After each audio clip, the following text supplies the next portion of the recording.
Greetings. Let me put my glasses on. Where's my glasses? Oh man. Happy Friday. Happy Friday. Happy Friday. Happy Friday. Happy Friday.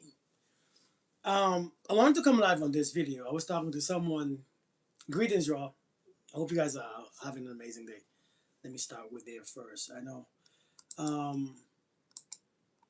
was talking to someone today. I was talking to a friend of mine today. Hey Aisha, how you doing? Good afternoon. I was talking to a friend of mine today, and hey Beatrice, and hey Miranda.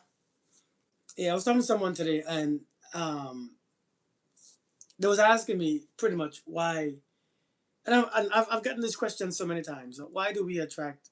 Why all the dudes that I attract is usually unavailable. They are always unavailable, right? Hey Steph, how you doing? And there are many reasons beyond our control, but there are other reasons that we have also that we can control that we don't know that we actually have the power to control. Right? There's a lot of things going on with us that we don't realize that we have the reasons for this life right here. You know what I mean? Hey girl, how are we doing? Miss Carmen, what's good? And so I want to go over some things. Why you might keep attracting, especially when you realize that you keep attracting all these unavailable people, these partners. When you see that they are all unavailable, there must be something that's happening within you that you don't realize. Before I start, let me say my hellos and greetings.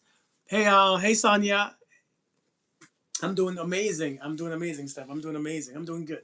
Life is good. You can't complain. I can't complain. Life is always life. You know how life gets. Life is gonna be what life is, and it's a beautiful thing. Um, so yeah, but like I said, I know a lot of people ask me the same questions, and I see a lot of people talking about the same things, especially today in today's dating world. Where do you realize that no, most people are unavailable, or most people will give you a couple days and then they disappear. Most people will ghost you. Sometimes you are the one who's ghosting. Everybody's afraid. Let me tell you something. Let me be honest with you. Most people in our society, in this part of this world, are unavailable. Even people in relationships are unavailable to each other. Yeah, indeed, Seth. Most, I'm telling you, many people. Hey, Kathy, many people are actually unavailable in relationships right now, but they are in relationship, and that's why it will never work. That's why it doesn't pass anywhere. That's why it doesn't go anywhere. Thank you for the gifts. Thank you so much. What's going on, Lisa? I'm telling you, many people are unavailable in many relationships. You just don't know it because you don't understand. See, somebody said, "Well, I am single, so that means I'm available." No, single does not mean available. Just because somebody is single doesn't mean that they are available. Just because somebody is single, just because a man is single or a woman is single doesn't mean. And I've heard women say, "Well, I'm single." You're not available. There are some things that makes you unavailable. There are mental things that make you unavailable. Your belief systems make you unavailable, and your situations make you unavailable. Your situation. Some of you are in some situations where if somebody come to your life right now, they can't have you fully because you have somebody on the side, you have somebody that you're messing with, you have somebody that you live with, you have somebody that you and you are unavailable. You just think that you are available because you think that you can get rid of them anytime that you want to get rid of them, but you are still unavailable because your emotions are tied to them. Your feelings are drawn and connected to them. You are emotionally available.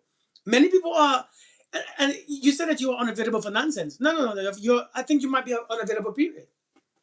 Because when you expect nonsense, you're unavailable. Let's go first. Why might you attract unavailable men or women? Chances are you're unavailable. And let me tell you what makes you unavailable. Hey, Carolina, thank you so much for the gift, Carolina. Let me tell you what makes you unavailable. Anthony, what's good with you? Let me tell you what makes you unavailable. Your belief systems. Your belief systems oftentimes make you unavailable. Your belief systems oftentimes make you available. Like when you already saying things like I'm unavailable for nonsense. It means oftentimes you expecting nonsense, and whatever you expecting, you will meet. Sometimes people think, these men. Have you ever seen people start conversations with these men or these women nowadays? These men nowadays, these women nowadays, you're unavailable. Very unavailable. You don't even realize what you are speaking. You are speaking as if that is all that exists. And so therefore, if that is all that exists, that's what your mind connects with. And that's why you keep meeting these men and these women. That's the only way you keep meeting, because you are separating them, and therefore you are going towards them with your energy. Right? So I'm telling you, when you start to separate, when you start to make comments like these men and these women, you know, right now, would you agree with me when I say this economy right now is rough? Would you agree with me when I say this economy right now, this economy? I'm making a point, so bear with me. Hey, Charlene, how are you doing? Would you Hey, Sherry, would you would you hey, MJS, would you agree with me when I said this economy is rough? Everything is so expensive, right? Everything is expensive. Everything is this. People are not scared of commitment. That's not a real thing. People are scared to get hurt. It's different. Nobody is scared of commitment. People are scared to get hurt. Because when it's hurt on your mind, you're not afraid of commitment. It's hurt that you're afraid of. Pain and suffering. But these days, you will assume, oh, if I said the economy is bad, but is it bad for everyone? Is everyone suffering? Is everyone experiencing it as bad? Is everyone experiencing the same outward economy as bad? No. It's not everybody think it's bad. It's not everybody is going through it. It's not everybody have a hard time in this economy. It's not everybody is struggling in this economy. It's just some people are. You see, just because the economy is bad overall, everybody is not bothered by it. It doesn't affect everyone the same. Yes, some people might, you got to pay more for gas and stuff. Some people, it doesn't bother them because they are perfectly fine. Well, the same as this dating pool. Men are going to be who they are, women are who they are, but it doesn't mean that it's your business. Mr. Anthony, how are you doing, brother? How are you doing? Good to see you. Do you get what I'm saying? Just because the economy is bad doesn't mean that everybody struggles. And just because the dating pool is bad, it doesn't mean that everybody struggles. We struggle because of our internal experience, the way our mind works. Everything is well, brother. Everything is well. Thank you so much. Hey, Nisi, everything is well. What about Destiny Swap, directed by God? That's the religious stuff that you all be talking about, that I don't know what the hell that is. We don't, listen, let's talk about what we know. This belief, this is what I'm saying. Our belief system whoops our asses. Destiny swap, what is that? Who spoke? Who said that's real? Where is that sound? Where is that at? Directed by God? Which God? Who God? Listen, we are putting God into things and into relationships and into marriages and into dating and into God sending you someone and God doing this and God doing that, and it's not real. Hey, Jamisha. Hey, Jamisha. You are putting God into everything, and that's why we don't know how to do it physically.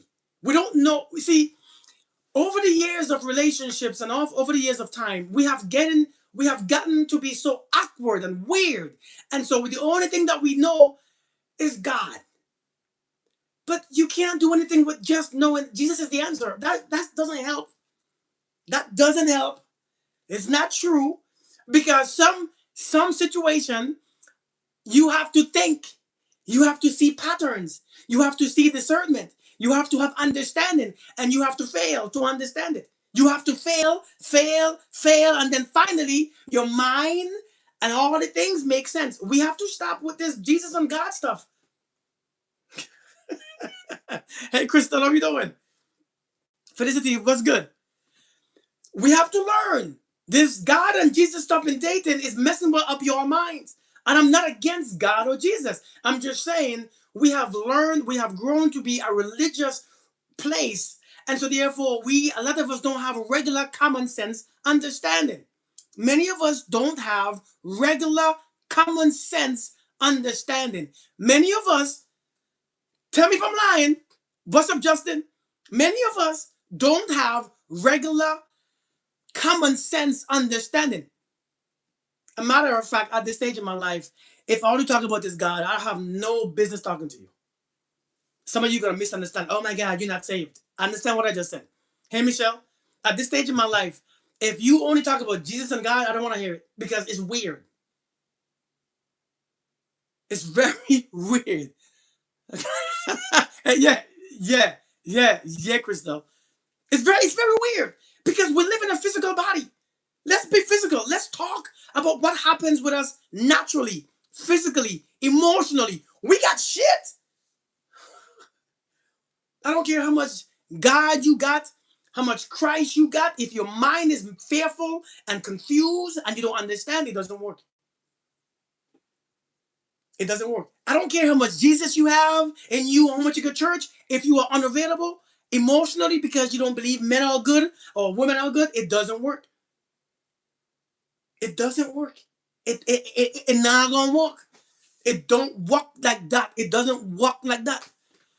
I'm awkward too. do you see what I'm saying? But check this out. Oftentimes, right? Exactly, Michelle. The sum of the universe is what my shirt say. Is this thing? Is just this sign? Here's the deal. One of the reasons why we keep attracting available men or women is because we are unavailable without even knowing. We are so unavailable without even knowing. Number one, based on that's exactly what it is, Miranda. Not saying that you can't believe in God. He's right. I'm not saying that at all. Put your faith in what's real and real facts. That's it. That's it. But check this out, right? Now our beliefs keeps us attracting unavailable people. If you if one of your belief system is men these days, women these days, dating these days is so hard. Dating is dating is so stupid. I hate men, I hate women. How do you find a decent one? Number one, when you have that belief system, you already have this, your nervous system is already back in that. You already expect some trash to happen. Your attitude to begin with is kind of because you're expecting some raggedy man to come in your life, and so your attitude is and you don't understand how unattractive you are with that ugly funky attitude because you start that from the beginning, and so you become unavailable because you are not present with who might be there present. You are present with your belief system. Hey Julie, how are you doing? Do you guys get what I'm saying? Does that make sense? Your belief system is driving your emotions. Many people are unavailable without even knowing. Hey, Chestney, you already have this.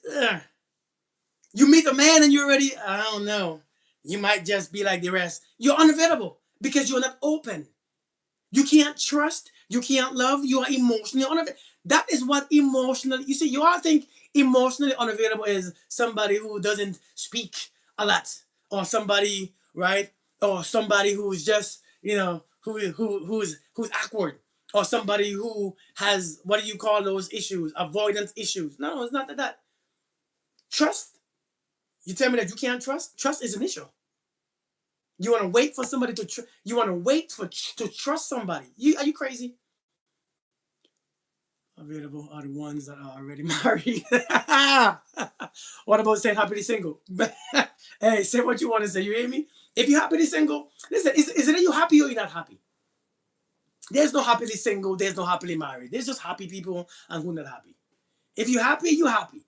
Whether you're single or you're married.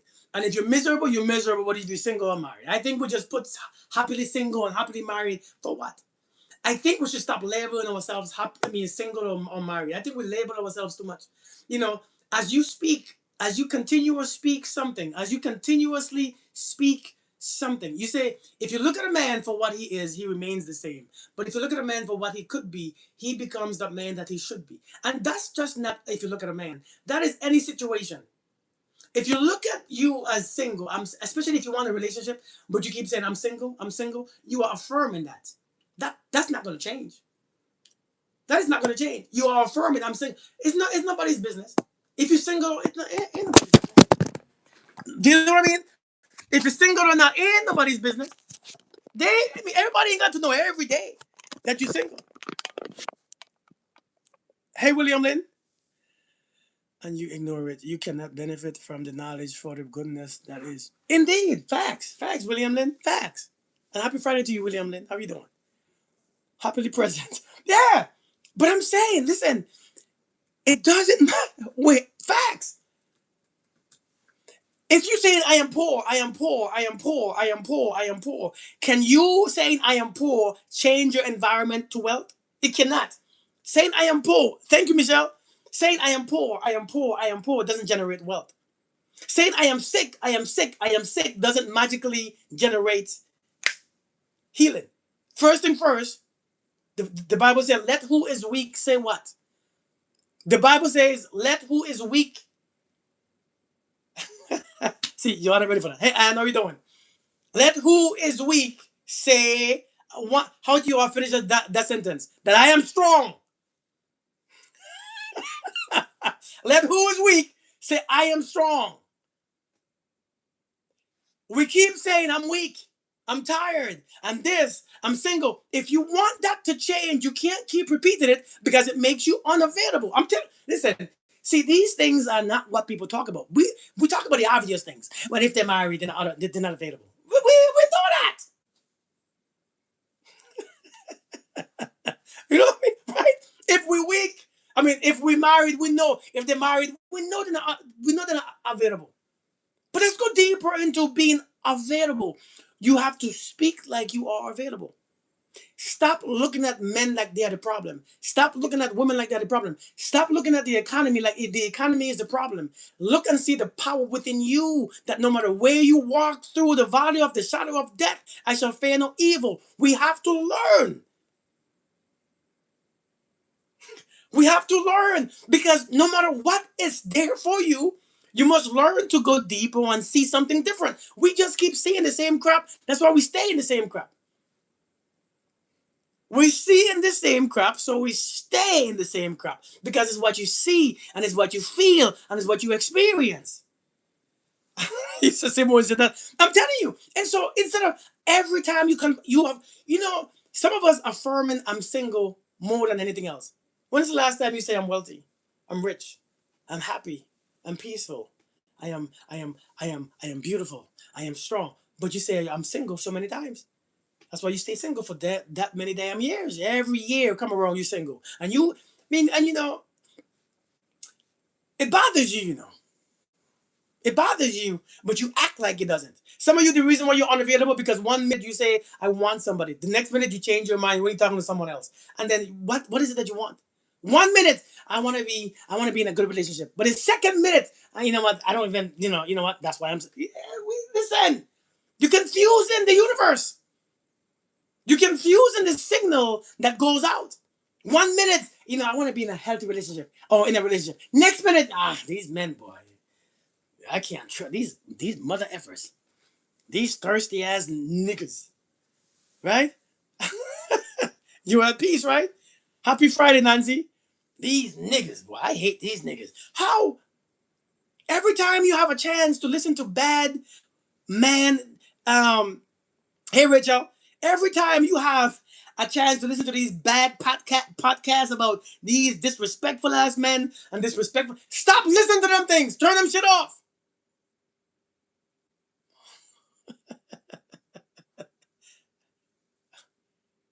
No one teaches us this. Thank you. Indeed, indeed, indeed. We still want a relationship. We just want to be it. I'm saying, turn them raggedy podcasts out because they are just repeated information that you already believe that makes you believe even stronger in what you are listening to. And that's why if your belief system is that powerful, ain't nothing that you can do to change it. If your belief system is already against men or against women, indeed, melanated, if your Tata was good. Thank you. I appreciate you, Tata. I appreciate you. If you believe, yeah, Rachel, if your belief system is already against men and against women, These number one, you see how easy these podcasts pull you in? You see them easy? These videos pull you in? Yeah, these men, these mother effers, these women, men should shut the F up and just work and this and this. You see how easy that pull you in? Because you know why? That's the energy that you carry. That's your thoughts, that's your deepest belief system. That is what you agree with. And therefore, how can you attract something healthy from that mindset? It doesn't work. You are unavailable for healthy relationships. Can we say that? You are unavailable. Listen, you're gonna have men and you're gonna have women, but you will end up realizing that those men and women will always leave you like this. They will always be unavailable. They will all. Why do I attract married men? Because you two, my dear, are unavailable. Oftentimes. Why do I only? So you tell me that you don't attract single men? No, only married men because they sense you. You sense them. You look at them, they look at you. They notice you, you notice them. You're unavailable, and it's not a bad thing to be unavailable. It's something that if you pay attention to, you're gonna realize that in your the way how you think and the way how you believe, the way how you think and the way how you believe is creating that stuff, that reality. The way how you think and believe. Listen, these people, Miranda. And so we have to understand you might be just unavailable yourself. So in your belief system, in your thoughts, and your situations. Again, we already went over the belief systems. The belief systems. Man ain't good. Good. How many times do we hear this? Good men are hard to find. How many times do we hear that?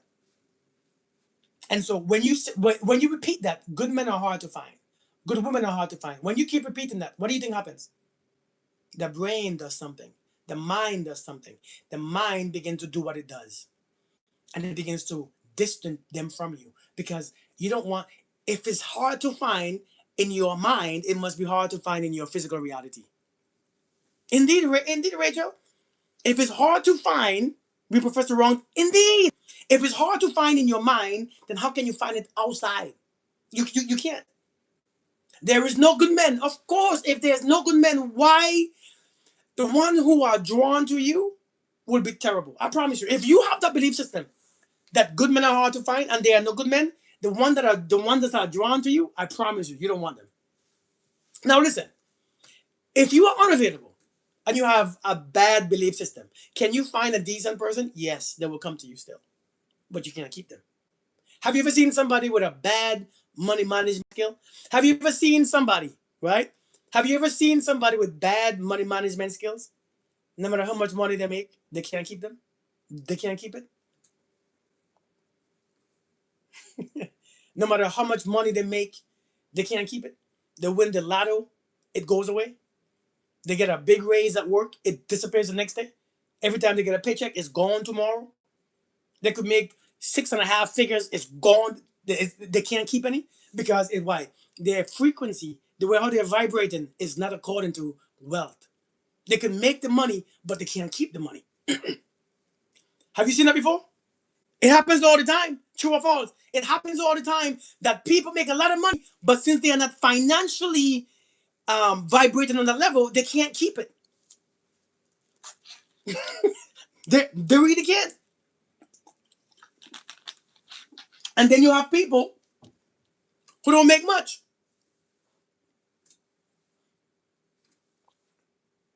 First time in a long time, I can care less about attracting anyone at all. Well, that's good. But for some reason, man, they can win the lottery. It's gone in 3 years. Gone. But there are some people who don't make much. Do you have you ever met somebody who don't make much? Your grandparents, maybe somebody that you know, one of your friends, one of your teachers, somebody who make an honest salary, that they always have something stashed. They always have enough, always have an abundance, never out, never broke, always have an abundance. Actually, they have a lot of money more than the ones who make a lot of money. Why? Because their minds. It's not about how much you make, it's about how your mind works. It's about how your mind works. They always got money. And then we have people, no matter how the dating world is, no matter how bad the dating scene is, they always got somebody. And there are some people, no matter if the dating scene is great, They can't have no one. No one comes. No one. No, because they're unavailable. You're pushing people away. Let me tell you when you know that you're unavailable. You see, if you have abandonment issues. Hey, Miss Dita, how you doing? Hey, Shirley. Hey, Pamela. Some of you have abandonment issues. You think you have abandonment issues? You know how you are seeing life? You seeing life like everybody will leave you. DeAndre, how you doing? Was that somebody? Good. I hope it's a good thing. Rather live in a box with a loyal, honest, faithful man than a mansion with a Decepticon.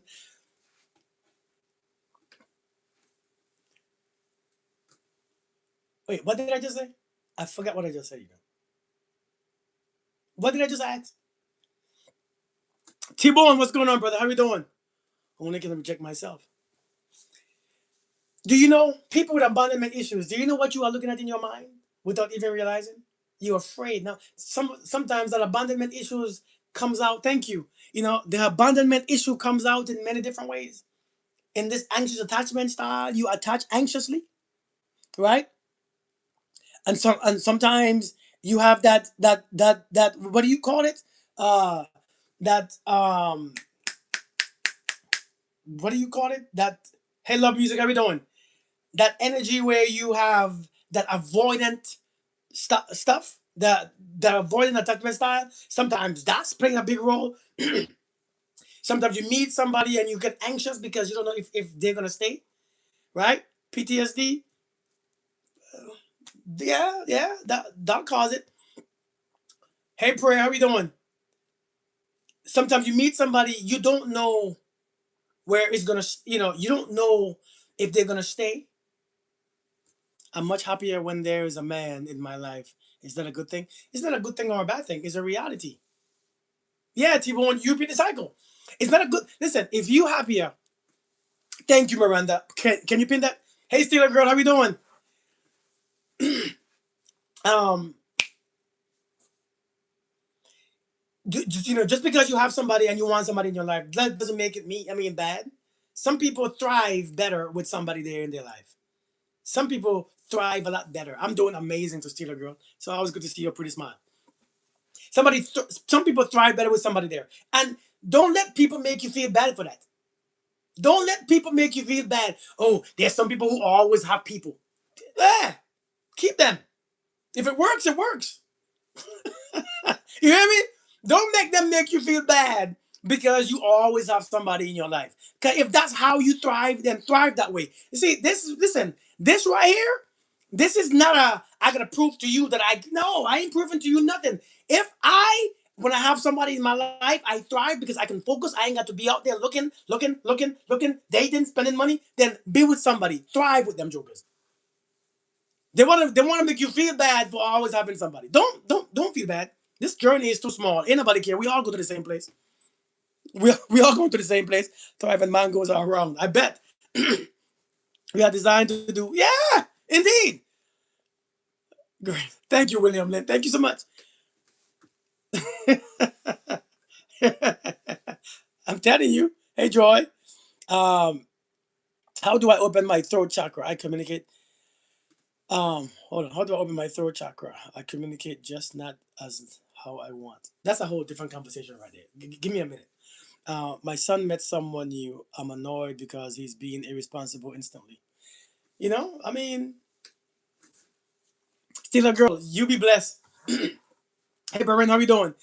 Um, let me tell you who meet people. Let me tell you the ones who meet people.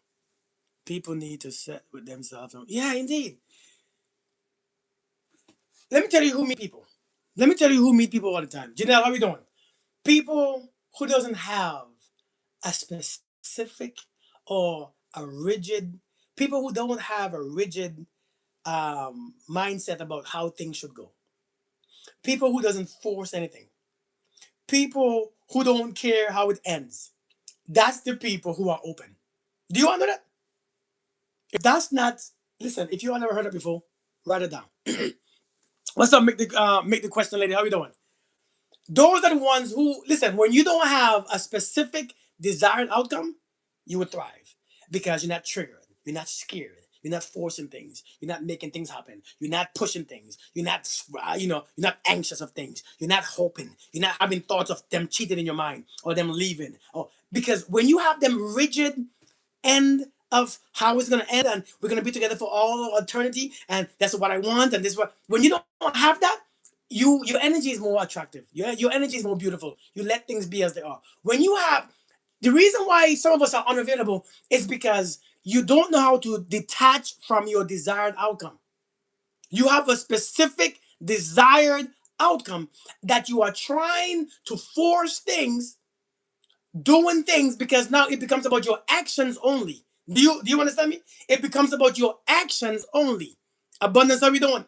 It only becomes about your actions, not your heart. Because if it's your heart and your mind, if it's connected, you let things be as they are. You will accept, you will see, you will pay attention, you will have discernment, you will have, but understand that's how it works.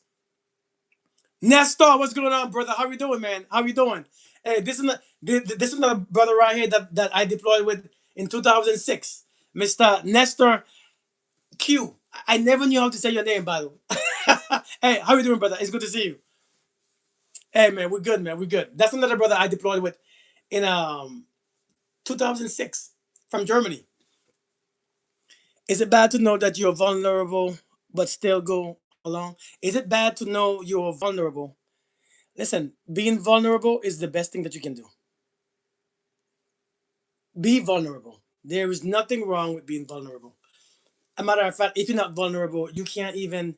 Um, thank you, Bamanda. Thank you so much. If you're not vulnerable, you can't experience love. Some of you are not vulnerable at all. Wipe my own ass. What does that got to do with anything? If you're not vulnerable, it's very hard to experience love. It's very attractive. If you're afraid to be vulnerable, you're not available. Now, many times people don't want to be vulnerable, right? Many times no, because you think that you're gonna get hurt. Vulnerable doesn't make you open to be hurt. Vulnerable make you open to be present and experience things as they are. And when you see somebody's not doing well, when you see somebody's not doing the right thing, when you pay attention, vulnerable don't mean stupid. Vulnerability does not mean stupid, right? Oh my God, this person. Thank you, thank you, Misha. Hey, Mister. Vulnerability doesn't mean stupid, right? It doesn't mean that you are weak. It means, thank you, brother. It means that you are allowing the moment to be shared. And if you're not vulnerable, how can you experience the love that you want to experience? How can you experience how somebody care? How can you be soft in the moment? Hey, how can you just relax? If you can't be vulnerable, you block and you push away love. You push it away. Oh, okay, Miranda. Thank you. Thank you. Right? If you can't be vulnerable, you can't be open to love. And it's very hard to love because you're afraid. You see, one of the biggest reasons that makes us unavailable is that big ass fear that we have. We have a big amount of fear. We are afraid of being hurt. Because you're not afraid to love. You're afraid to be hurt. Nobody's afraid to love. But we keep saying, I'm afraid to love again. It's not you're not afraid to love. You just focusing on one side of the thing. Everything has a duality. If you want to be happy, you must pass through some times where you are miserable. You must pass through some misery. If you happiness comes with misery, happiness comes with grief. It comes with loss. It's always something that comes. It's always a side effect. Anything that you choose is a side effect. But when it comes to love, nobody wants to choose love because we think love, the side effect is being hurt. It's not the case. If you understand love and how love works, you realize you don't have to suffer through it. Hey, Risa. No, no, no. She ain't catching no buffet. I mean, she ain't catching no case. To work on that is a fear of being hurt. Yeah, it's a fear of being hurt. It's not a fear. Nobody's afraid to love. It's called growing pains for a reason. Indeed. Sometimes it would grab his head with both hands. You stressing the man out. Speaking the words that I love to hear. These truths. Thank you. I appreciate that. But it's a risk. I don't want to be hurt again. Listen, everything is a risk. You just don't see it that way. Yeah, Tata, everything is a risk. You say that it's a risk. It's going out of your house is a risk. You know how, I made a post today, right? Miranda, I made a post today. The post said, it is one of the most, what's the word? It is a, what do you call the word? One of the most underrated blessing is to be able to come home every day from outside.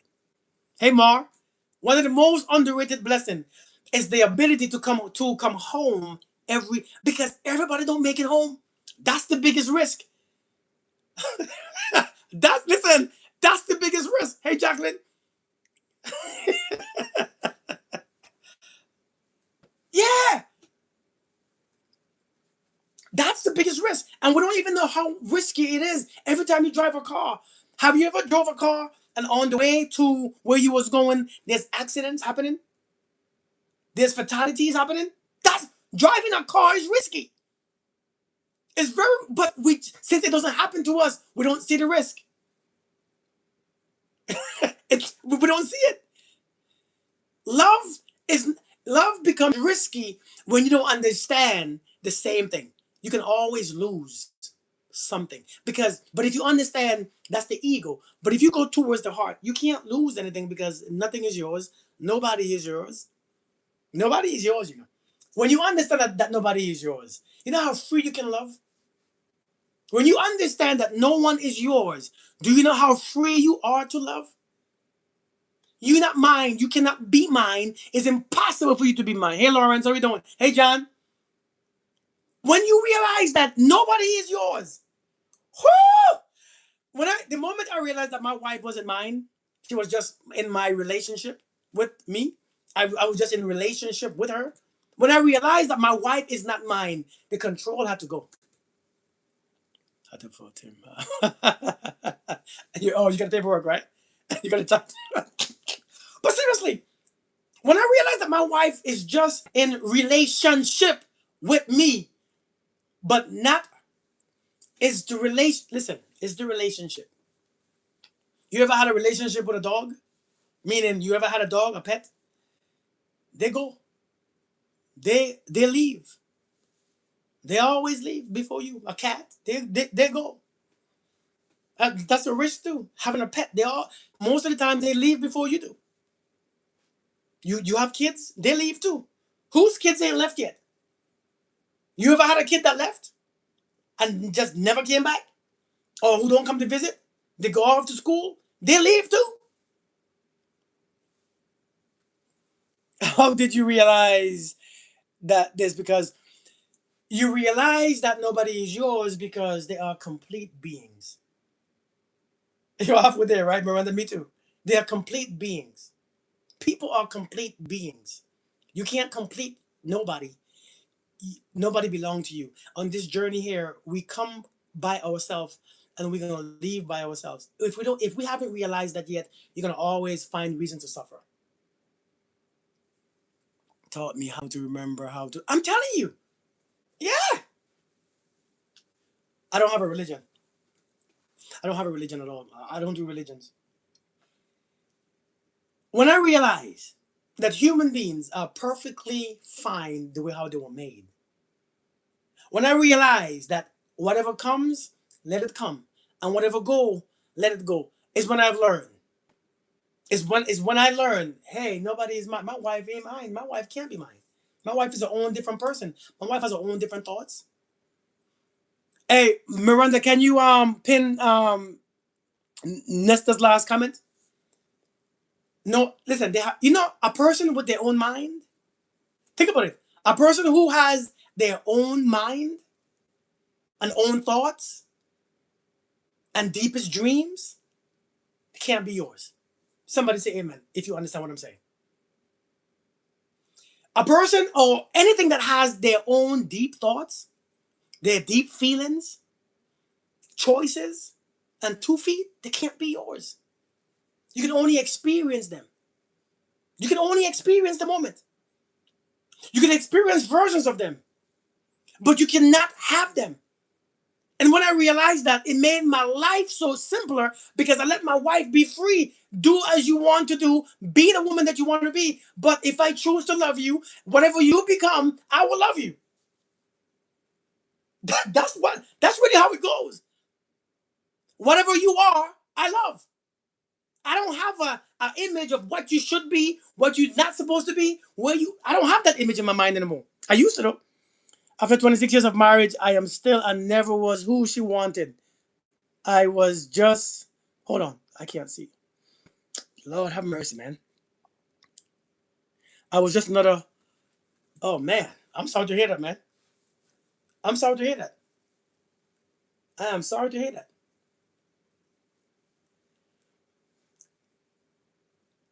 And it's not that it's no expectations, but you expect people to be who they are. What if he cheats? If he cheats, then it's his choice. You can't stop nobody from cheating. If she cheats, you can't stop them from. If she leave or he leaves, you get to listen. Learn to be present. See, we can't be available because we can't be present. We don't want to learn to be present. What if my wife cheats? What if she does? What does that mean about me? Is that why I show love, but then when I receive it, I feel I'm rejecting it? Sometimes your heart is blocked. Ice Queen was good. Sometimes our heart is blocked. Believe in something, the universe. Now I believe in God. I believe in God. I'm just not religious. I have strong, actually, some of my belief systems about Jesus is a lot stronger than Christians' belief system. Believe it or not. I am not a Christian, but you can call me a stronger Christian than many Christians. Believe it or not. I'm just saying. It's just people expect something specific or a certain look. I don't have those man-made nonsense. But why are we always attached to people who hurt us the most? Because that's what we need. When you're done with your hurt on the inside, it would be done with that person. Why? The question is, why are we always attached to people who hurt us the most? Because you're not free on the inside. You see, as within, so without. As if you are free on the inside, you will be free on the outside. And you will choose accordingly. See, many of us, we punish ourselves daily. Do you know how much we punish ourselves? Do you know how much we punish? You know how much we punish ourselves daily with our thoughts? We abuse our thoughts. I mean, our thoughts abuse us. Our feelings are abusive. The way we think about ourselves are abusive. And so we meet somebody who's going to add to the abuse because that's what happens on the inside. This is why we are unavailable to people who are healthy. Because the healthy person it doesn't thrive with you. They are boring. The healthy person don't teach you your lesson and they don't change you. Until you are done. That's thinking. Yeah. Until you are done with abusing yourself, many of us, you know how much time, man, you know how much, the average man has about 60 to 70,000 thoughts a day. And 90% of those thoughts are negative. You want somebody to come and talk to you positively. No. All day long, Miranda. All day long. Can you pin that too? What if you fail to provide each other's emotional safety? What if you fail to provide each other emotional safety? Here's the deal: emotional safety. What is your emotional safety? Now, here's the thing: as an adult, I have learned that I create my own emotional safety. Now, I don't mean to be. I create my own emotional safety. In my emotional safety, I could only bring me. I could only bring me. Right? I could only bring me.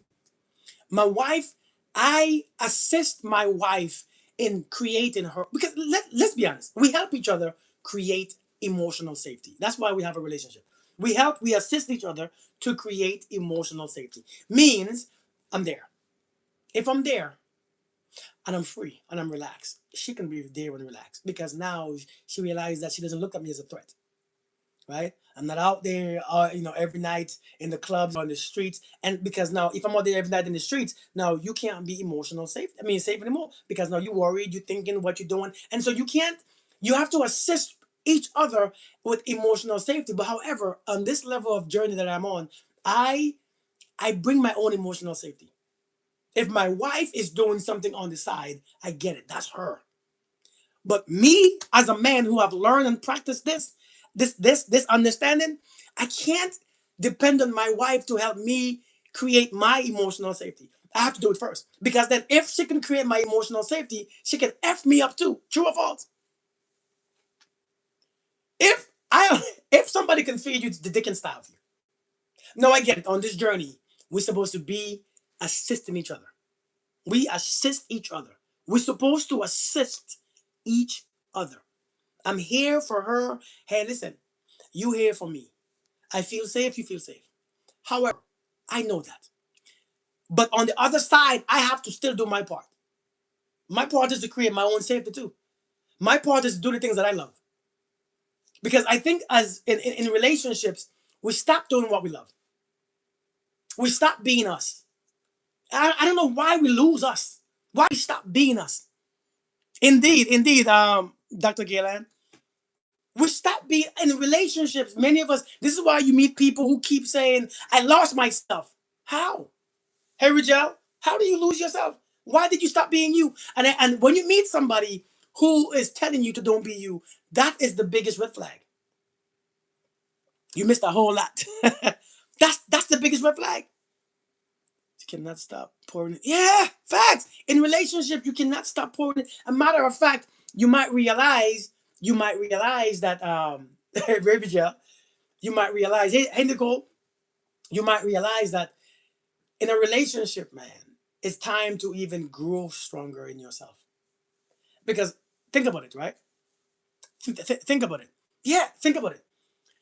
If we are in a relationship and I keep getting better, keep being more beautiful in my energy, I keep progressing in life, you find me more attractive. An overthinker, I have suffered a lot. Indeed, I bet. Some couples are we with everything. No, no, no, no, no. Some couples, we can't be we with everything between the two of you. Indeed, John. Right? The best time to grow. The Oh, you have to touch it on your wrist. Oh, okay, okay, okay, cool. Yeah, that's good. Yep. I made this shirt. You have to work because the more I do, the more I grow, the more I progress. You find me more attractive. The more you grow. And you see, this is why I tell my wife, what do you think I should do? Girl, do what you want to do. You tell me what you want to do, and I assist you because what you want to do is not my business. What you want to do is not my place to tell you what I think you should do. Because even though this world make you think that women should be no, women are grown. Women are individuals. They know exactly what they have a life. They have the same life inside of you than I have in me. I realize a woman has the same life in her that I have in me. I have learned that. A woman has the same life in me. It's called God. Why would I want to stop God? But me understanding this, it makes me remove myself. And again, I know I say I'm not a religious person, but however, my belief systems are. Oh, you see that right there? You see how I said that and my phone just dropped? That's the devil right here. But yeah, we have the same life in us. And to think, so when my wife say, Kirk, this is what I want. All right, how can I assist you? What do you want me to do? It's not for me to say, right? Listen, it's not for me to say, I don't think that's what you should want. Why? That's your life. Did I first speak? That's your life. You should, just because we are married, it shouldn't stop what you want. You should always do what you want in relationships. And when you can't do what you want in relationship, it's because somebody that you are with don't understand. No, I get it. We have kids, we have a family. There's things that we might have to wait. Have you ever lost yourself? I don't look at it as losing myself. But in that question, have I ever lost myself? I would say yes. But the reason why I would say yes is because I changed into something else. I changed into something else. Did I lose myself? I did because that self wasn't working for me anymore. It was raggedy. That self was a raggedy version. It wasn't good enough. Yeah, you know what I'm saying? It wasn't good enough. So I had to switch. The world would make you switch up because you have to put on your armor. That's what the armor is. The armor is sometimes when you don't wear the right armor. You see that that verse, put on the full armor of God. If you don't put on the full armor, the world will penetrate your armor that you're wearing. And it makes you feel like you have to change. And it's not that you are changing, it's just that the armor needs to be upgraded. The armor that you had wasn't working. And so the armor that I had wasn't working. I had to upgrade my armor.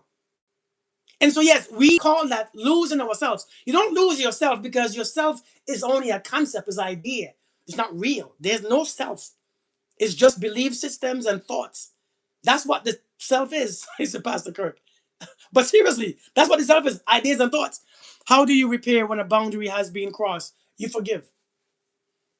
You forgive. If you want to stay with the person, forgive. Sometimes you have to forgive. Hey, Rena, you have to forgive. There's going to be some forgiveness in relationships. Nobody wants to learn to forgive. No, everybody thinks that when we're in a relationship, everything is just go. No, sometimes you're gonna have to forgive. When a boundary has been crossed, you're gonna have to forgive. Now, when a boundary has been crossed, understand there's patterns. When a person keeps showing patterns, or a person doesn't change their behavior, because forgiveness is not apology is changing behavior. Yeah, forgive but learn. An apology is change behavior. If a person can't change their behavior, but they keep saying sorry, sorry, sorry, sorry, sorry, no. Both sides put it. Yeah. And so sometimes it sucks, but in all relationships, there has to be forgiveness. You and your kids. I mean, think about it. Think, Nicole. You and your kids. How many times do you forgive your kids, especially when they get older? Many times. You and your siblings. How many times you have to forgive your siblings? Many times. And your partner is the same way.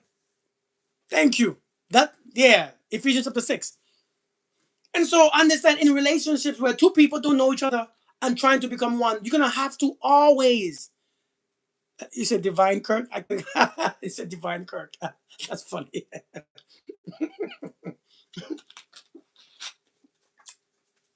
If you can't forgive, it doesn't work because people are gonna fail you. If you are trying not to be failed, be by yourself in your own room and don't leave your room. If you don't want to be failed, be in your own room and don't leave that room ever and stay in there because you're going to be failed. And it's not that people are failing us intentionally. Sometimes it's your expectations.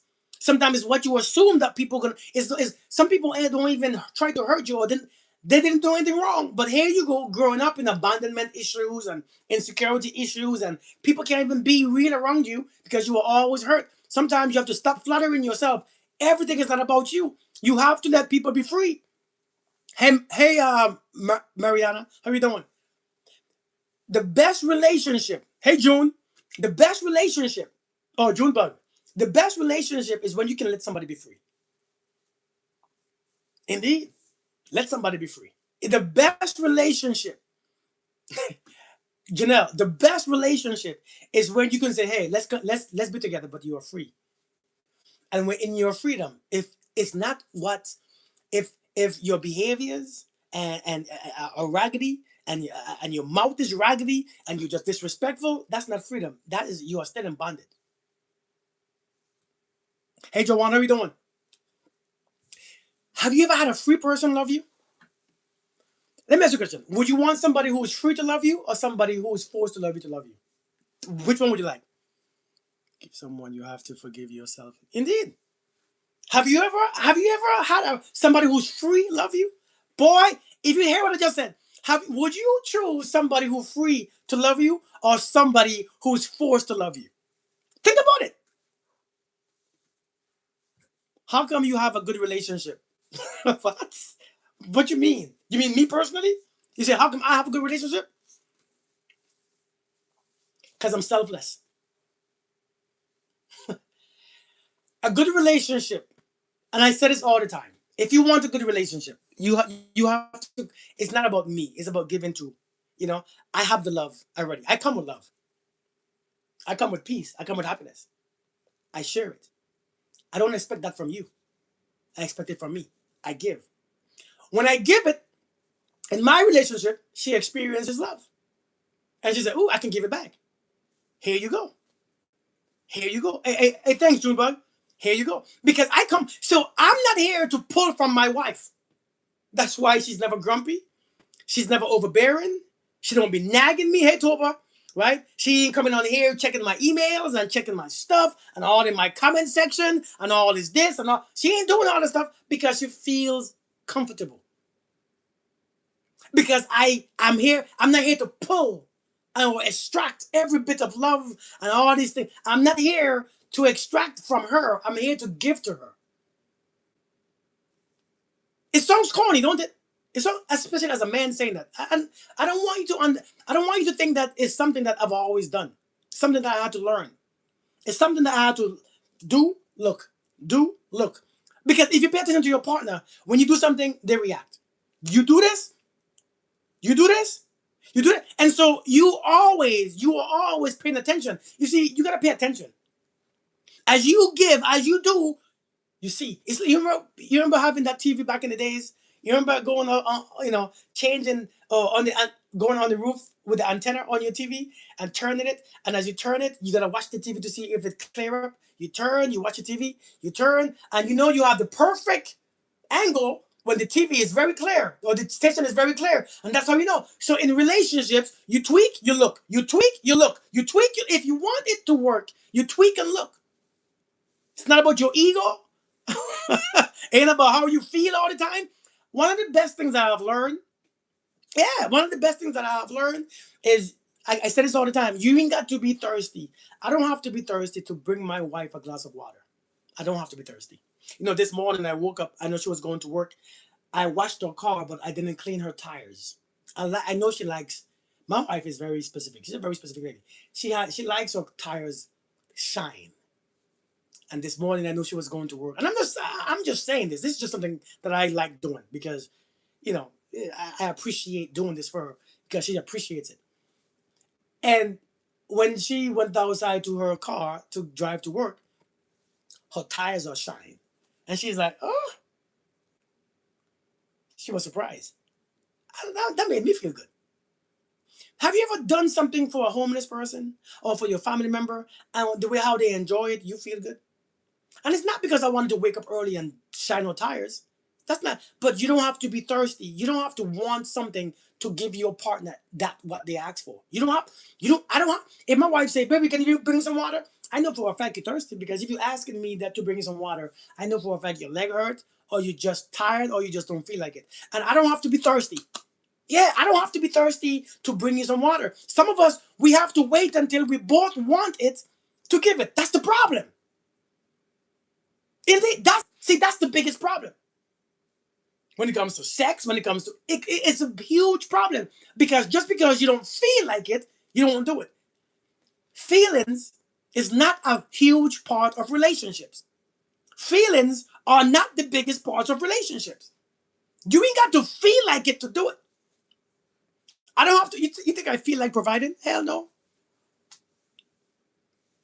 I did like you and got cheated on. You did like what? Listen, listen. I don't want you to misunderstand this.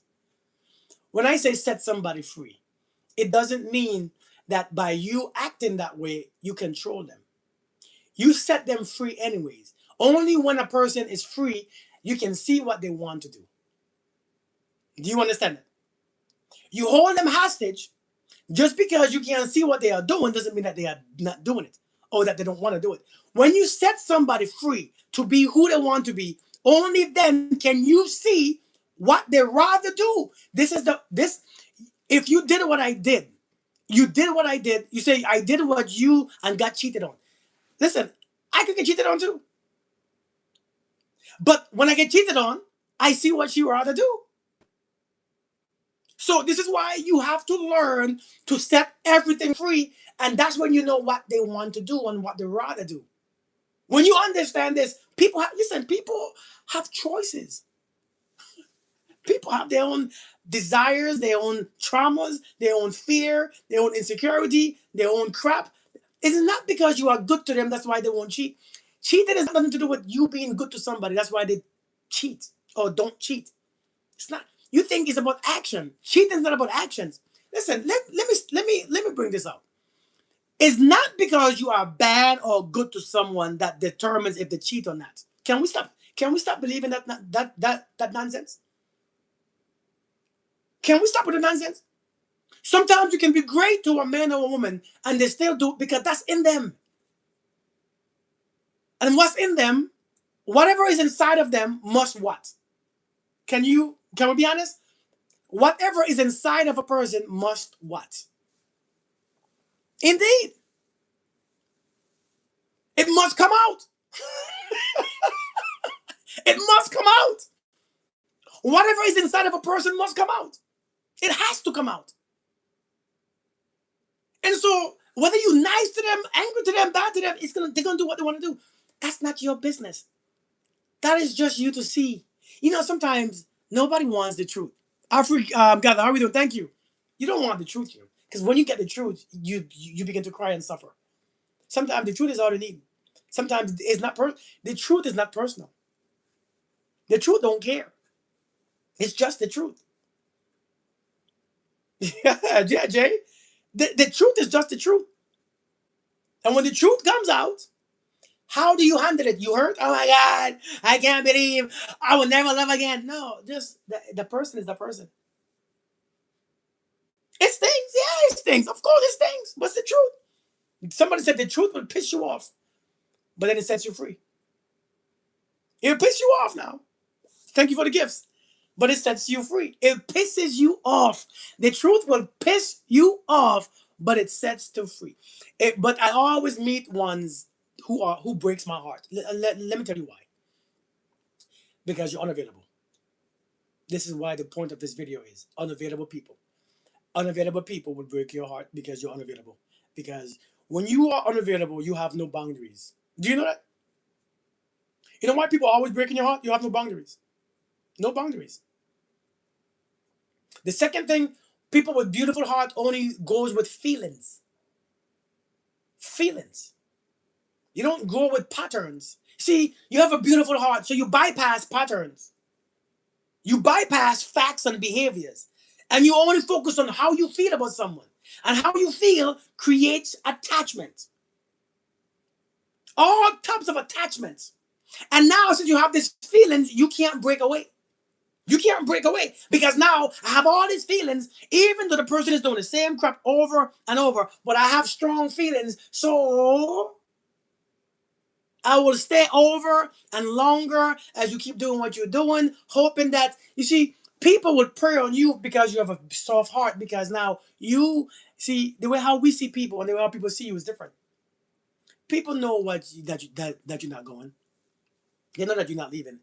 And so they will find other ways to manipulate you. Why do you find all the ways to see the good in them? Come on now. You don't think people know what they're doing? You will find all the ways to see good in them while they find all the ways to manipulate you. And you don't even realize that. Pay attention to patterns. People will be their real self. People who said that they have good hearts is not really true, People have good, they have bad boundaries.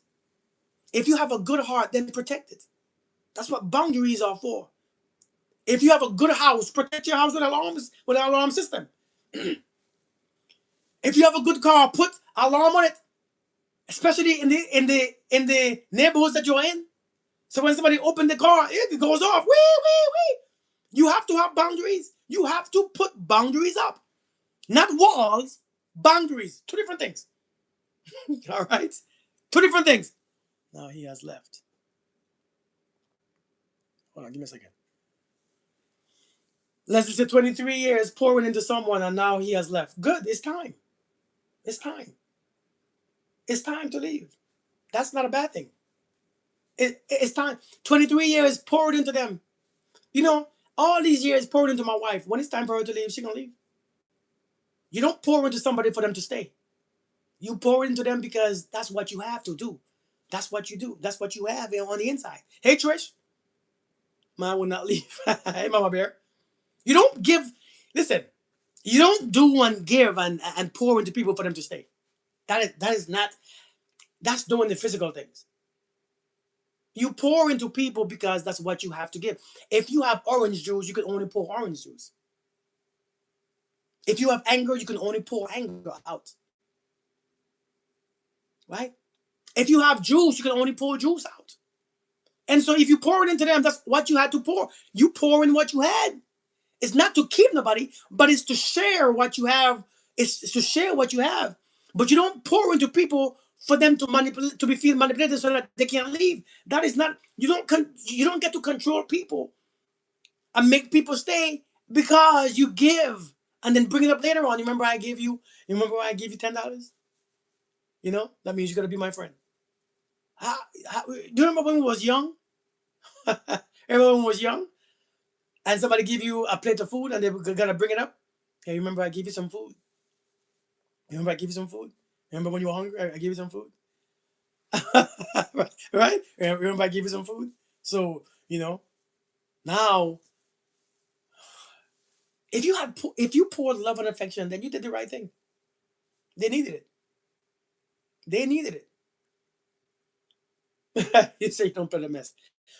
Don't listen. People have a journey with us.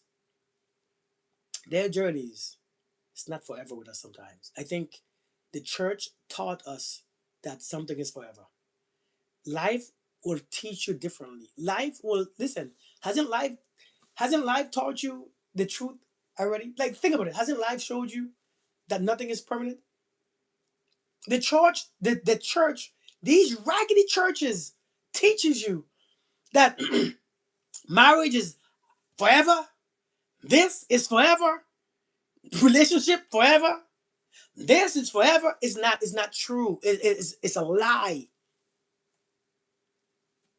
It's a lie. Nothing is forever. And so instead of seeing the reality, you still believe in the belief.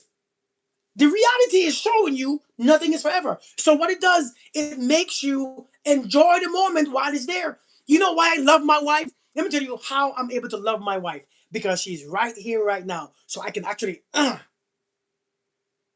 can be all in. And I know that nothing lasts forever. So if or when the time comes, I can say, whoa, that was good. Because one thing I know, you don't know people's journey here with their creator. Read Raggedy too. Vamping all of my beliefs at 36 and man. I'm telling it's been tough. Thank you. Thank you, Melanie. Thank you so much. Wish it was, but yeah, life teaches different. I'm telling you.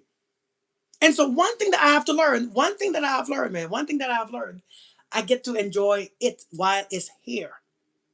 You have a dog, you enjoy the dog. Don't worry about when the dog passes away. You're somebody who is sick. Enjoy them while they're here. Don't worry about when is the last day. You can't love properly because you are always looking at the end. Hey Diamond, how you doing? You always looking at the end. You always, yeah, Jesse, you always seeing the end, the end, the end. Learn to enjoy the moment now. Listen, if your wife is there, enjoy her now. If your husband is there, enjoy him now. If your boyfriend, your girlfriend, when your kids, hey, ain't that what you all tell me?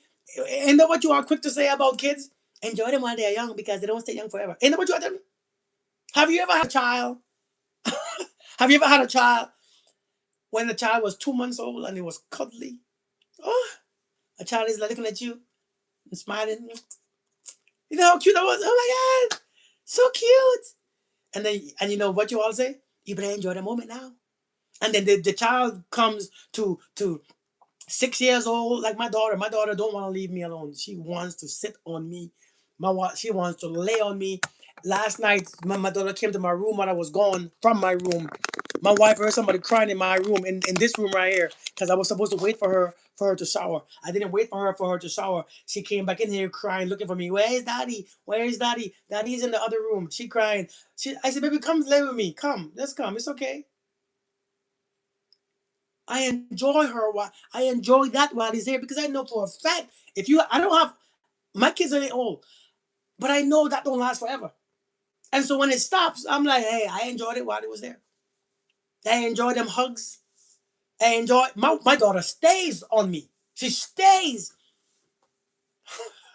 Indeed, my daughter stay on me. Just always. But I know the time will come when she will grow up. She will develop into her body. She will have a boyfriend and all them stuff. She don't want me no more. So I can't say, oh man, but I didn't miss any time, so I'm good. Relationships are the same. Relationships change. If it's one thing that changes, relationship. If it's one thing that changes, It's relationship. Relationships must change. They cannot stay the same forever because that's what the way how you relate to somebody has to change. Hey, Carolyn, how we doing? You will not remember the last time. Right, right. Exactly. Had two bad marriages. They both died after I left them. Wow. Guess they couldn't live without me. That's deep. That's deep. But one thing about this right here. We are going for. Wait, you have a grandchild? Diamond, I thought you was like 25 years old. You can't come finish pouring into an empty cup, my dear. Listen, I realize you have a partner. You pour into them. Don't worry. Listen, if you're gonna have them, pour into them. Listen, if I can't pour into my wife, she shouldn't be there. Let's honest. If I can't pour into her, she shouldn't be there. I don't want. If I can't pour into you, I'm not gonna keep you and pour into you just a little bit. If I can't pour fully into you, because if I can't fully pour into you, I can't be free. Does that make sense? If I cannot pour into you fully, then you're gonna make me only be only halfway version of myself because now I'm free, I'm feeling kind of standoffish and I can't feel like I can't pour because you don't appreciate it. I can't do it. Thank you, Nicole. I can't do it. And so if you're gonna have somebody, pour into them. But if you pour into them, only pour into them because you know you can only pour what you have. And so if you know you have love and this, pour that into them. Because I'm sure you pour your attitude too. I'm sure you pour that negative mouth. I'm sure you pour that raggedy ass feelings. I feel like we pour everything into them. How do you know if you are emotionally unavailable? I think that's the message that I started with. You know you are emotionally unavailable when number one, you don't feel like nobody wants you or love you. Number two, you know how to attach but not how to love. A lot of people know how to attach. Oh, okay, okay, okay. All right, Diamond. A lot of people know how to attach. They don't know how to love. Attachment and love looks very familiar. It's not the same. Attachment happens. All right, Jan. I'll see you later. Thanks for coming. Attachment looks like love. Can you tell me your feelings blocked in your mind and stomach, same as blocked in your heart? Hold on. Let me come back to that. Let me come back to that. Tell me if feelings blocked in your mind and stomach is the same as blocked in your heart. No, it's not the same. It's not the same. It's not feelings. It's energy. Feelings are not blocked. Energy is that affects your feelings. Um, I forgot what I was saying. What was I saying? What's the last thing I said? Hey, Carrie, how are you doing? What's the last thing I said? That that question just threw me off. Energy in motion. Indeed, Leah. That's my daughter's name, Leah. Yes. So attachment and love looks the same, right? And so many of us, we don't know how to love, but we know how to attach. And it looks the exactly identical. It looks so identical because you experience the same feelings. So you think. But the only difference is one comes from the outside and one comes from the inside. Attachment happens on the outside. That means I am attached to you. That means I pull everything from you. And when you are not present, when you are not there, when you are acting up, when you don't think, I'm feeling the same way. I can't sleep. I can't because I'm pulling everything from you. You can walk in with a bad attitude. My whole attitude is messed up. If you leave, I can't survive. I can't breathe. I can't think. That's attachment. Because what happens, it looks the same, but you pull from the other person because now they control your own mind. They control your nervous system. They control how you think. Pass around the collection plate, right? I know, right? They control how you react. They control your destiny. They control your healing. They control you not heal. They control. So now that's attachment. Thank you, Daniel. I appreciate that. Love says it comes from the inside out. So no matter how your raggedy ass behave, it comes from the inside. And so whether you go or stay, whether you go or stay. Yeah, it hurts a bit because you miss the person, you grieve that person. But whether you go or stay, it doesn't interrupt my function that much. It doesn't mess me up that much because I still have control because it came from here first. It started here first. You see, when love starts here, you're not scared to lose anyone. When love starts outside of you, they control. And a matter of fact, what people don't understand about love is that the very love that you are afraid to experience is your own love. The very love that you are afraid to lose is your own love. The very love that you can feel is your own love. The only love you can experience is your own love. The only love that matters is your own love. It's always been yours, but you are confused. You're looking at them with your love. You see, listen, all you are doing is you are looking at them with your love. Do you get what I'm saying? That's what it is. You're looking at them with your love and thinking that they get to control it. It's yours. No more scarcity. It's always been yours, love. That's why it comes back. When you become calm, it comes back. When you sit by yourself, it comes back. When you go in the forest and you see the trees and the plants, it comes back. When you go next to the water, it comes back. When you go to nature, it comes back. When you heal, because it's not their love, it's your love. It's always been your love. You cannot experience their love even if you try. Do you want that? You cannot. You cannot experience. That's like you can. Can you experience my feelings? You can't. You have an idea of what I feel because I can explain it. Listen, I feel like I'm a little nervous. I'm scared and I don't feel right. You have no idea what that means, but you can empathize with it. You can say, oh yeah, I feel it sometimes. But do you know? You can't know. You have an idea. Only a little bit of idea you have, but you can't know. And so now here we are. Nobody ever taught you that it was your love. The love, it was yours. Nobody ever taught us that. Nobody ever taught us it was always yours. Exactly, Jesse. Nobody ever taught you that it's yours. And so now what we are doing, we are trying to manipulate people, force people, diss people, just to ignite your own love, just to bring out the love from you. Remember, it's coming out of you. It's experienced in you. Who is the one who feels? Who's the one who's experiencing it? You, not them. Listen, I can look at you with love. Have you ever looked at a child? Have you ever had a child? And when you look at your child, your baby, you can just, it just pours out. Is it coming from them or you? Think about it. Just think about it. If you look at your child, especially when they're a baby, because when they grow up, they're terrible. You said the love be, you know what I mean? You know, your grandson, especially when they grow up, it's like, gosh. But when they are babies and you look at them, have you ever seen a pregnant woman? Have you ever been pregnant before? When you are pregnant, whose love do you experience? The baby's love? Think about it. When you are pregnant, whose love do you experience? The baby's love? Thank you. Hi, hello. Hey. That's a hell of a name. Hi, hello, hey. Your own love is what you experience. And that's the thing. You may not ever love. Contain myself, love God. It's your love that you trying to control. But the only thing is you don't know how to bring it out yourself. Yeah, the other of that, you just don't know how to bring it out yourself.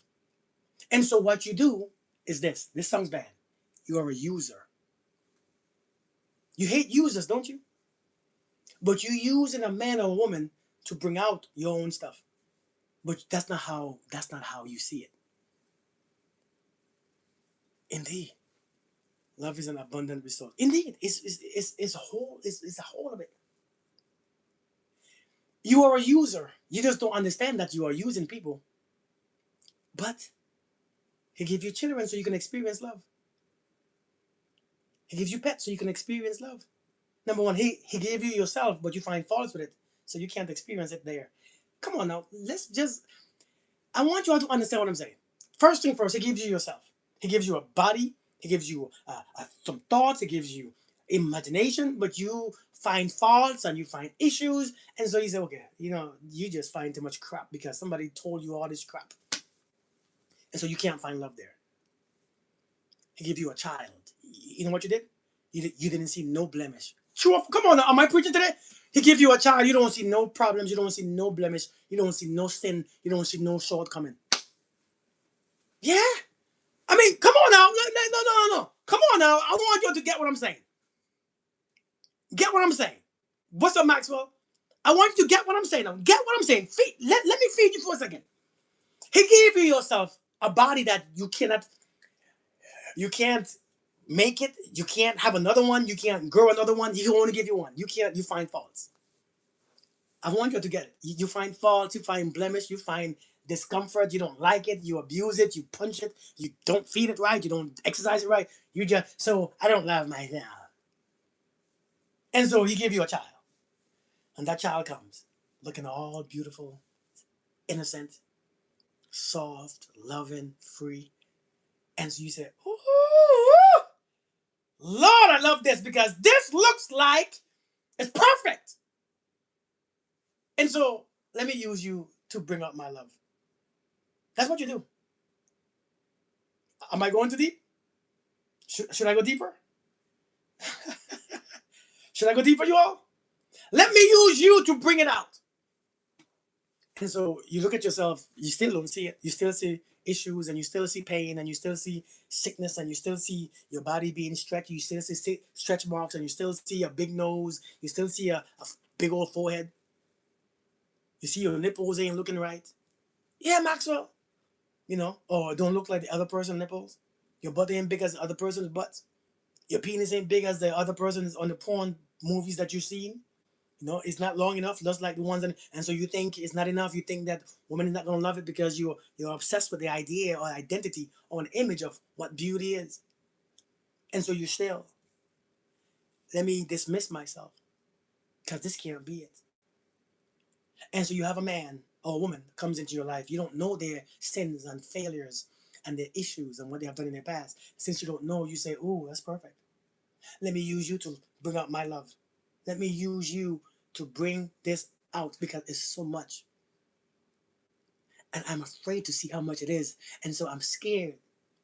Because if I see how much, if I let it all out, oh my God, I'm vulnerable. I feel like I'm weak. I feel like you can see me. Because I haven't seen myself yet. I have never seen myself. I can only view myself when somebody is there. And so let me find a man or a woman so I can bring it out. But first, to bring it out, I must be sure.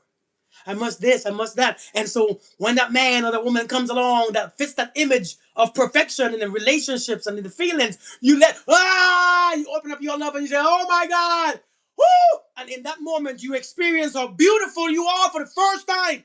Come on now. For the first time, nothing bothers you.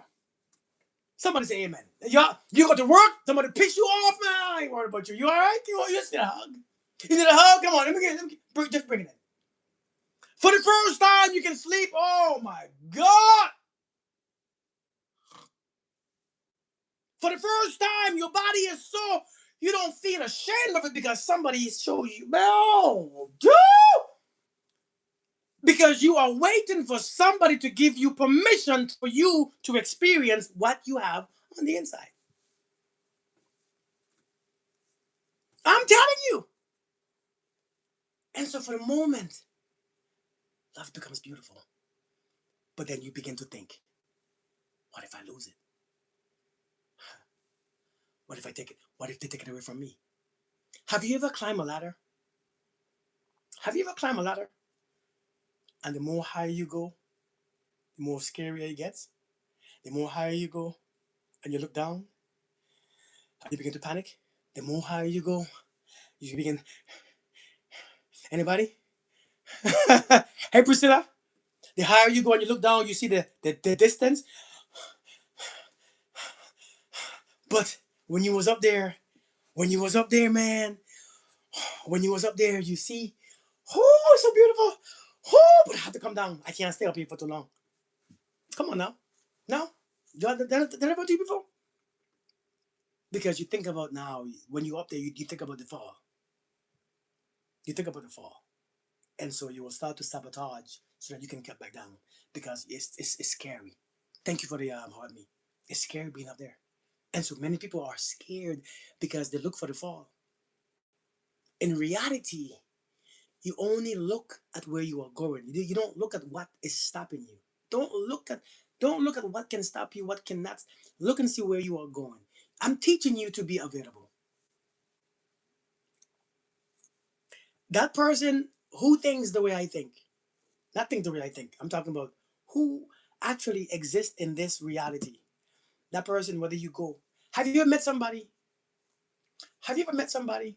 We all know somebody that they are just indeed Ginji. Have you ever known somebody that they are just so beautiful and nothing bothers them? They have a same beautiful attitude, right? Key for real. You ever met somebody that no matter how life gets, and it's not faking, they're not playing, they just because they understand the beautiful thing about life. Nothing lasts forever. Everything's temporary. The good and the bad. The good comes, it goes. The bad comes, it goes too. And so they just when the bad happens, they're like, yeah. Don't cry. Don't worry for me. It's temporary. What you stressing for? Sometimes I have to remind my wife, hey, what are you tripping for? Relax. What are you tripping? How many things have you faced thus far? Hey, Fateline, how you doing?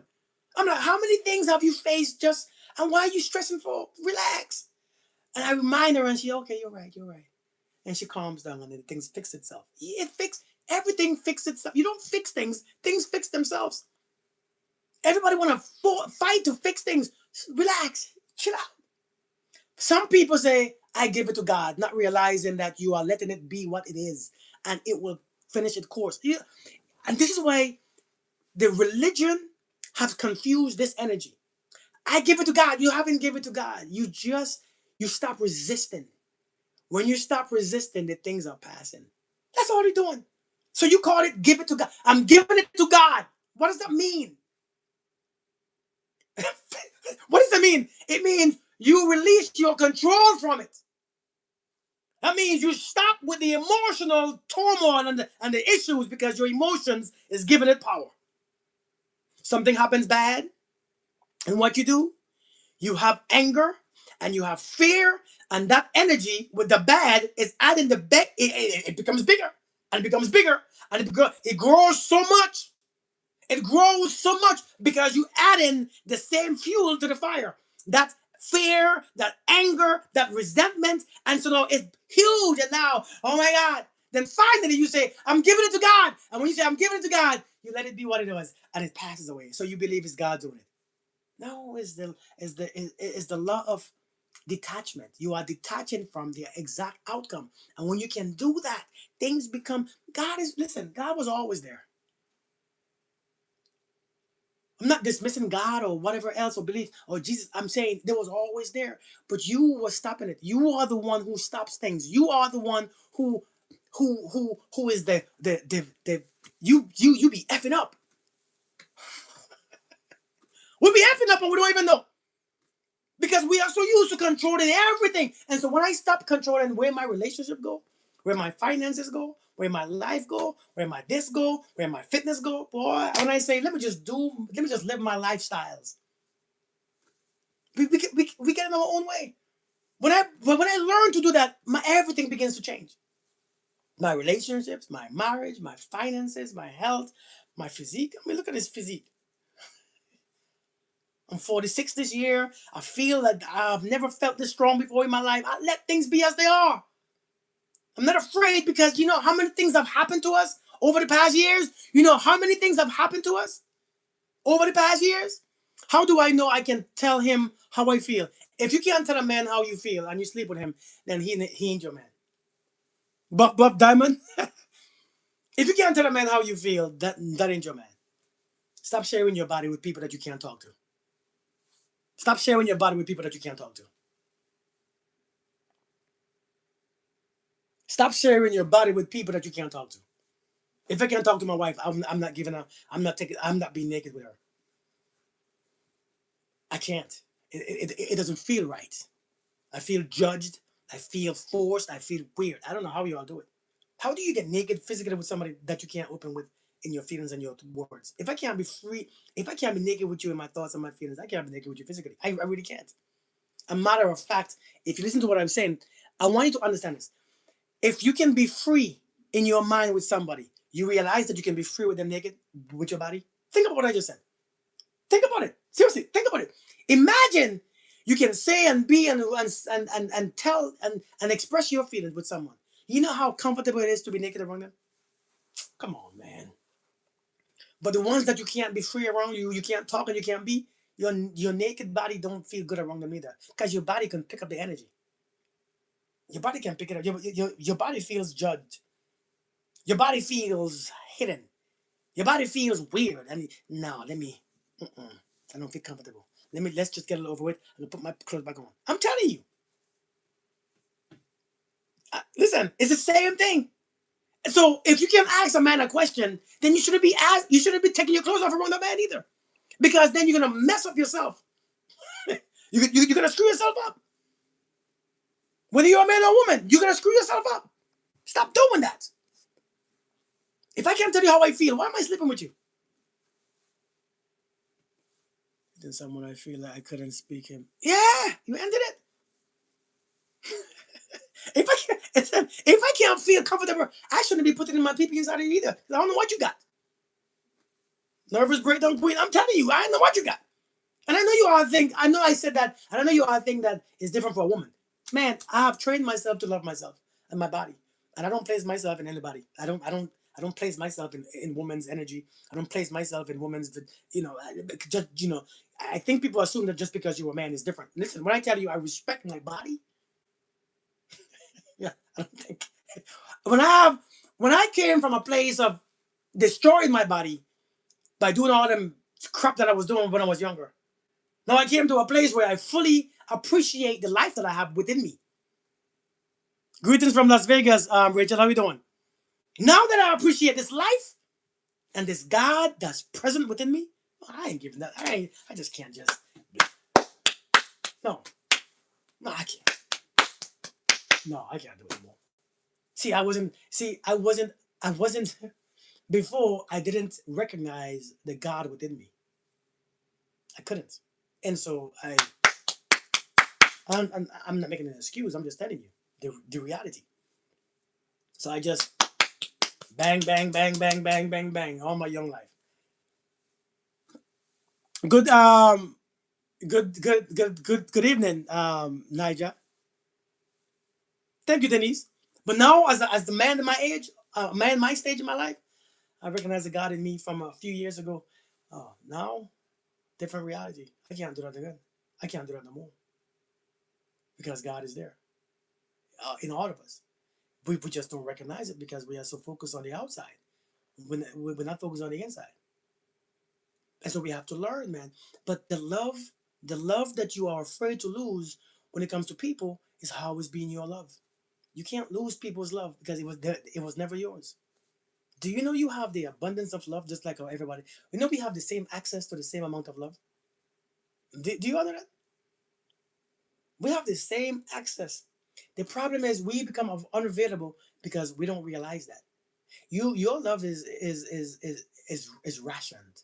You think that you can give to the end. You can't. Your love is rationed. You are to carefully ration enough. You see, a man and a woman who walks carefully don't get to where they want to get to because you are trying to be too precise. You are taking precise steps, and so when a man or woman is taking precise steps, to you're watching the ground. You are watching the ground because you have to make sure where you step. You gotta step the right place. So you're watching the ground, and when you're watching the ground, guess what? You can't see what's ahead of you. You can't, and so you still bump into crap. A lot of people, you all get that analogy? Do you all get the analogy? A man or a woman who is afraid, a man or a woman who is afraid will take short steps. because they are afraid to put their foot in something that they don't like because they don't know how to get out. And so they're watching every step that they make. But as they watch their step, have you ever seen a child try to walk on the concrete and they're gonna hit each lines? And remember when we were small, we used to try to step on the lines in the concrete. And so to step on the lines, you had to walk on the line, walk on the next one. You had to take enough steps so to hit the next one. You know what I'm talking about, right? Well, when you're trying to be safe, when you're trying to be safe and because this life ain't safe. We all know that. We're not safe here. We're not safe. We all end up the same way. We all go to the same place at the end. So what are you trying to be safe for? In life, if you're trying to be too safe and you have fear, you're gonna take them short steps. When you take them short steps, you can't get to your destination.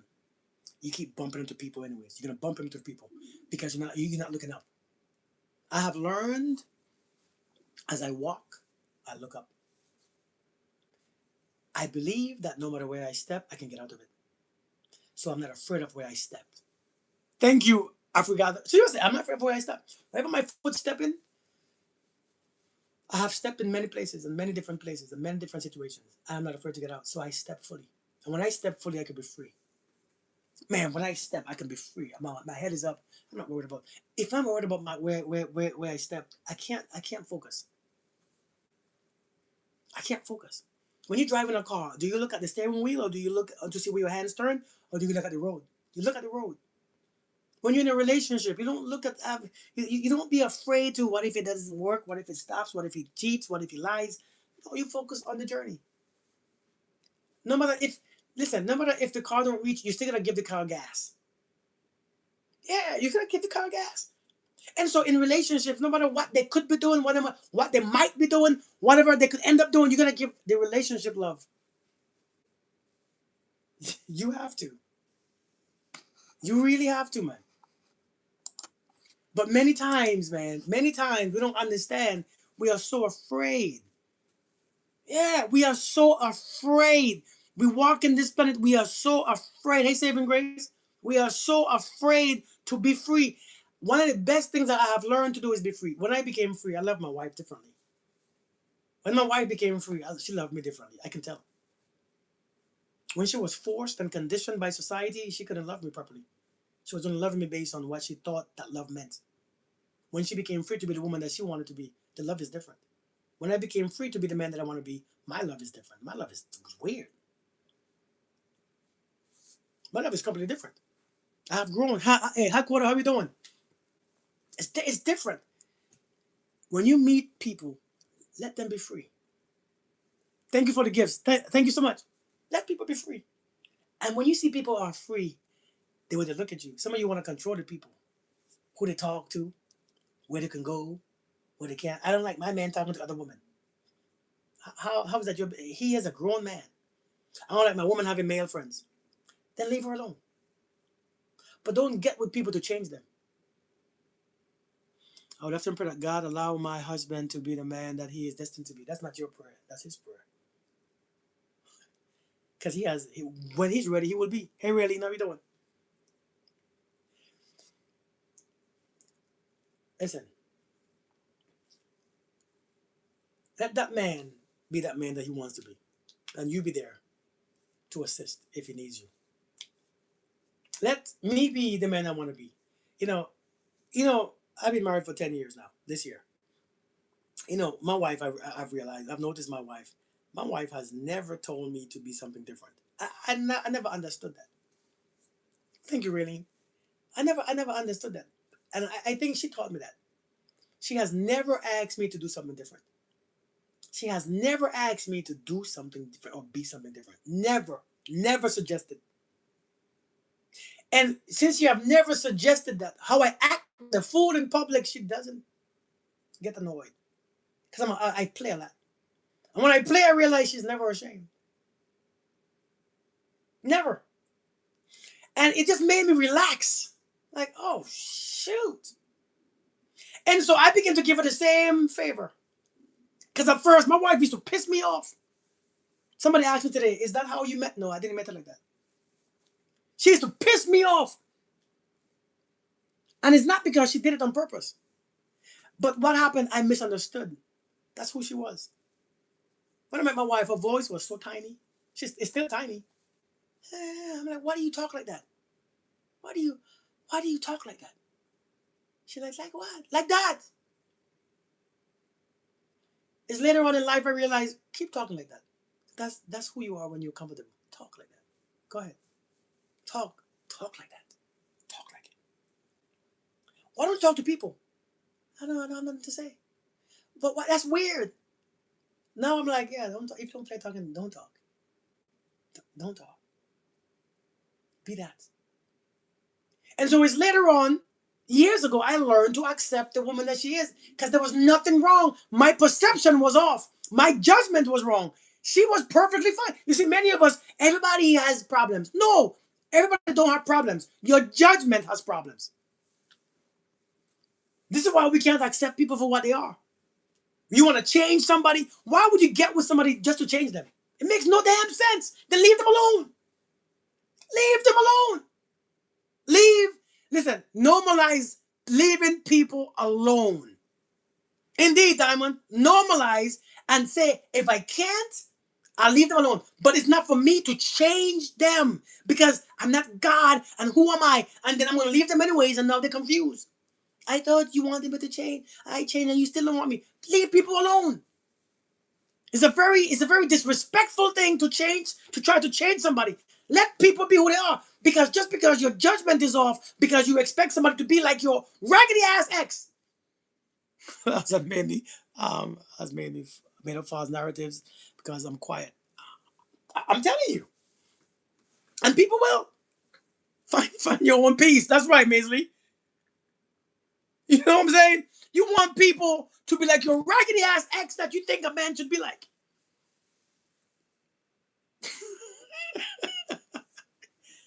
You want someone to be like your raggedy woman or your past woman or your past. Leave them alone. Hey, Grace. But it's so many times we leave somebody, we got the good things from somebody and the bad things. When we go to the next person, we take the good things that we might like from them. And so now when the person don't give us the sex the same way, the person don't sex us the same way like the last, that's not how I like it. You have to learn to adapt to this new person. Nobody wants to be uncomfortable. Everybody wants to experience things like how they believe they should. No, that's not the case. Look, if you eat an apple, eat the apple. But when you switch to an orange, eat the orange, not to compare them both, but to enjoy them. You get what I'm saying? Eat the apple, but do not compare apple to oranges. Hey, Sugar, how you doing? But many times we had somebody who did it like this. So when we go to the next person, we want them to be like this. No, leave them, let them be. And you learn, see what I was, you learn to allow your love to work. That's not what you want to hear. You want love to happen. You want love to be fall on your lap. Love gotta fall on your lap easily. This is when you have to exercise your love. Ain't that what? See, nobody wants to do that. Because to exercise your love, you have to judge less. Oh Lord, you got me. You all got me talking tonight. You all got me going too far tonight. I didn't want to go this far, but you all made me do it. You all pushed me. You all pushed me. It makes you a better person when you can judge less. Because now, where you can judge less, there will be less judgment within you for yourself. Do you know that? Living through abundance. Amen, girl. Amen, sugar. Amen. You see, I'm going far, right? Daughter of Zion. You have to learn to judge less. It's your judgment that screws people up. It's your judgment that screws relationships up. It's your judgment that screws everything around you up. It's your judgment that you can't experience. It's your judgment that makes you all this resentful and resistant. It's your judgment. You are judging something because you think that you have the over knowledge of God, that you know how people should and shouldn't be. That's issues. You don't have that power. You don't have people's blueprint. You don't know what journey that they're on, where they came from. Let people be. Stop with your when you leave from one relationship to the next. That's perfect. But understand this new one, this new person, he don't know that last person. He don't know what they did. He don't know how to love you the same way, or physically, or how to sleep with you the same way too. You know how many of us break up with people because their sex was different? True or false? Let's be honest. Let's be honest. Let's be. Can we be honest for a second? See, we don't want. We adults, right? Let's talk about this. How many of us didn't like somebody because their sex was not the same as their ex? Come on now. Let's be honest. It didn't feel the same. It didn't feel the same. It didn't feel that. It wasn't that. And so I can't do this because I'm used to this type. See, we get that. I'm used to this. We can't enjoy the newness. You know what I've learned? I said this again. I said this already. When I eat a mango, I'm eating a mango, not an apple, not an orange, just a mango. I'm eating the mango, right, Jesse? I'm eating the mango, enjoying the mango. The mango is not supposed to taste like anything else besides the mango. And even the mango, if I have two mangoes, can we have some? Can we have a moment of wisdom? If I eat two mangoes today and tomorrow, you expect this mango to taste the same, but you don't realize that your emotions are different. Your views are different today. Your waters is different today.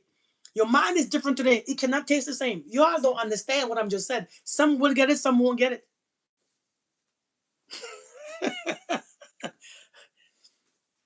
That is true, Josephine. We can, but some people can only do what they can do. Come on now. I think Sonia got it. Sonia just got it. I think Sonia just hit that one. Did you all get it? Have you listen? You are listen. Come on now. Permission to experience. Permission to give some wisdom. Every day you're not the same.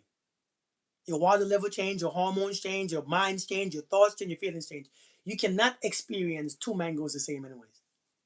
It's impossible. Yeah, it's impossible. And many of us, we are trying to get the same thing. I can't. Somebody said to me once, I can't ever love again like this. You don't have to love like that again. We never stop growing, Jesse. You don't have to love. Why do you want to love like this again? I could never love nobody like I love my ex. You're not supposed to. You're not. You have evolved. You can't love the same. You have changed. Your love changes. A matter of fact, your anger changes. Your forgiveness, everything changed. But why do you want to love like how you loved your ex? What? How? You want a sweet mango? I can never love again. Why? Because it's not coming from you. Who's it coming from? Whose love is it? Whose love is it? I can never love again. Who? Why not? I can't love like how I love. Why not? Because your love came from them. It didn't. It came from you. You see, nobody taught us this. Hey Sarah, how are you doing? Nobody taught us this. Yeah, Maisley. Nobody taught us this. And we give people so much power over our love. This is your. This always been yours. I can't love again. Why not? Because you don't want to work. Because now you live in fear. Because now you are making an excuse to stay in the past. Now, because you don't want to exercise your experience, your love, your trust, you have to do that. This one thing that I've learned is that you must be intentional when it comes to love. You gotta be. See, love is an intentional thing. Yeah, you meet people all the time that is easy to love because your emotions and their emotions lock in. Yeah, indeed, Jesse. Listen. You will meet some people. Hey, Marshall, you will meet some people that you just locking with. That's what you want to meet again. That's them people that you locking with sometimes. It's just an emotional thing. It's not a real thing. And so many people want to meet that person that they can lock in with. Easy. It's flowing easy. Susan, girl, where you been? I thought you was here a long time ago. Where you been? Miss Sue Power? When you love, you have to do something within yourself. You have to remove a bunch of fear. And you don't have to do anything. You just gotta remove fear. Hey, thanks, Maxwell. To love, all you have to do, you don't have to do anything. It's natural, but you have to remove the fear and judgment. If you ever, it's like Superman. When Superman opened his oh, you're on the road, okay. When Superman opened his jacket, he removed his fear. He became a new person. We have to learn to remove the fear. When you remove fear, love is love, because love don't leave. Love is love. Love ain't going nowhere. It ain't going nowhere. You was born with it. It don't go nowhere at all. I feel blocked in my mind and my stomach gets tight when I receive love. So you said I feel blocked in my mind and my stomach gets tight when I receive love. You know, love is in the air, right? Some people get is because you have a belief of what love is. Many of us have a belief system. Love is hard.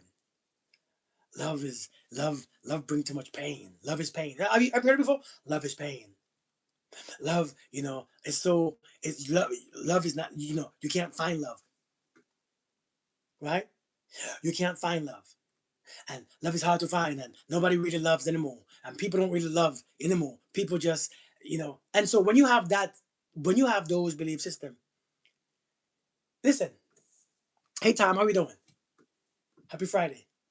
It's like if I tell you about this person, like, see Maxwell right there, my brother Maxwell. Maxwell is right there.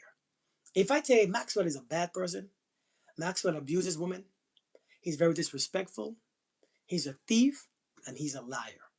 If I tell you that, and you don't know Maxwell, but the next time you see Maxwell, you know what's going to happen? When you see Maxwell, you tighten up, you become tense because your belief system controls the way how you experience Maxwell. So we experience our beliefs, not anything else. You don't get to be. Many of us don't experience life or love. We only experience our beliefs and fears of them, our ideas of them. We don't get to experience it for themselves. And so sometimes our minds and our stomachs and all that stuff it tenses up because you have this idea about love, what love is. That every time you think about it, you tense up because you expect something bad to happen. You expect something negative to happen. You expect to follow through to something negative, and so therefore your body cannot penetrate you. You will reject it. Many of us reject it because of our belief system. Again, many of us don't experience life. We only experience our beliefs about life. That's why you're always in your head. You're always in your head because you live in your head. If you live in your head, you can't live in life. Indeed. You think it is an object to be taken. My partner is insecure. Don't think he ever loved me. We will always argue. Then leave. Why are you there? Leave. If he's insecure, you think that he never loves you, leave. Because you stayed in that. Listen, you have to understand, right? You have to understand being in a place where there's no love and there's always argument. Right. New York. Is it New York or NY? Being in a situation or environment where there's always somebody next to you that you have to argue with and you find as a threat, it messes up your body, man. It messes with your health. It messes with your nervous system. It really screws with you, man. How do we stop doing that? Being in our head about fear of love. Love first. If you experience love on the inside first, I guarantee you will stop. Okay, it's time for New York. Here is how I stop being afraid of love. Because I have it. I experience mine. I sit with mine. Let me show you how I sit with mine. Let me show you how I sit with love. Okay? Can I show you? Indeed, indeed, Pamela. Can I show you how I sit with mine? Can I show you an example? Here is what I think. Here is how I do it. I sit down. I'm just doing it on purpose because it doesn't have a look. I sit down. I'm not talking through. I sit down and I realize I relax. But to relax, so much things happening. You're anxious, you're compulsive. I sit down and I relax. And as I relax, I tell my shoulder to relax. Relax shoulders. My shoulders drop.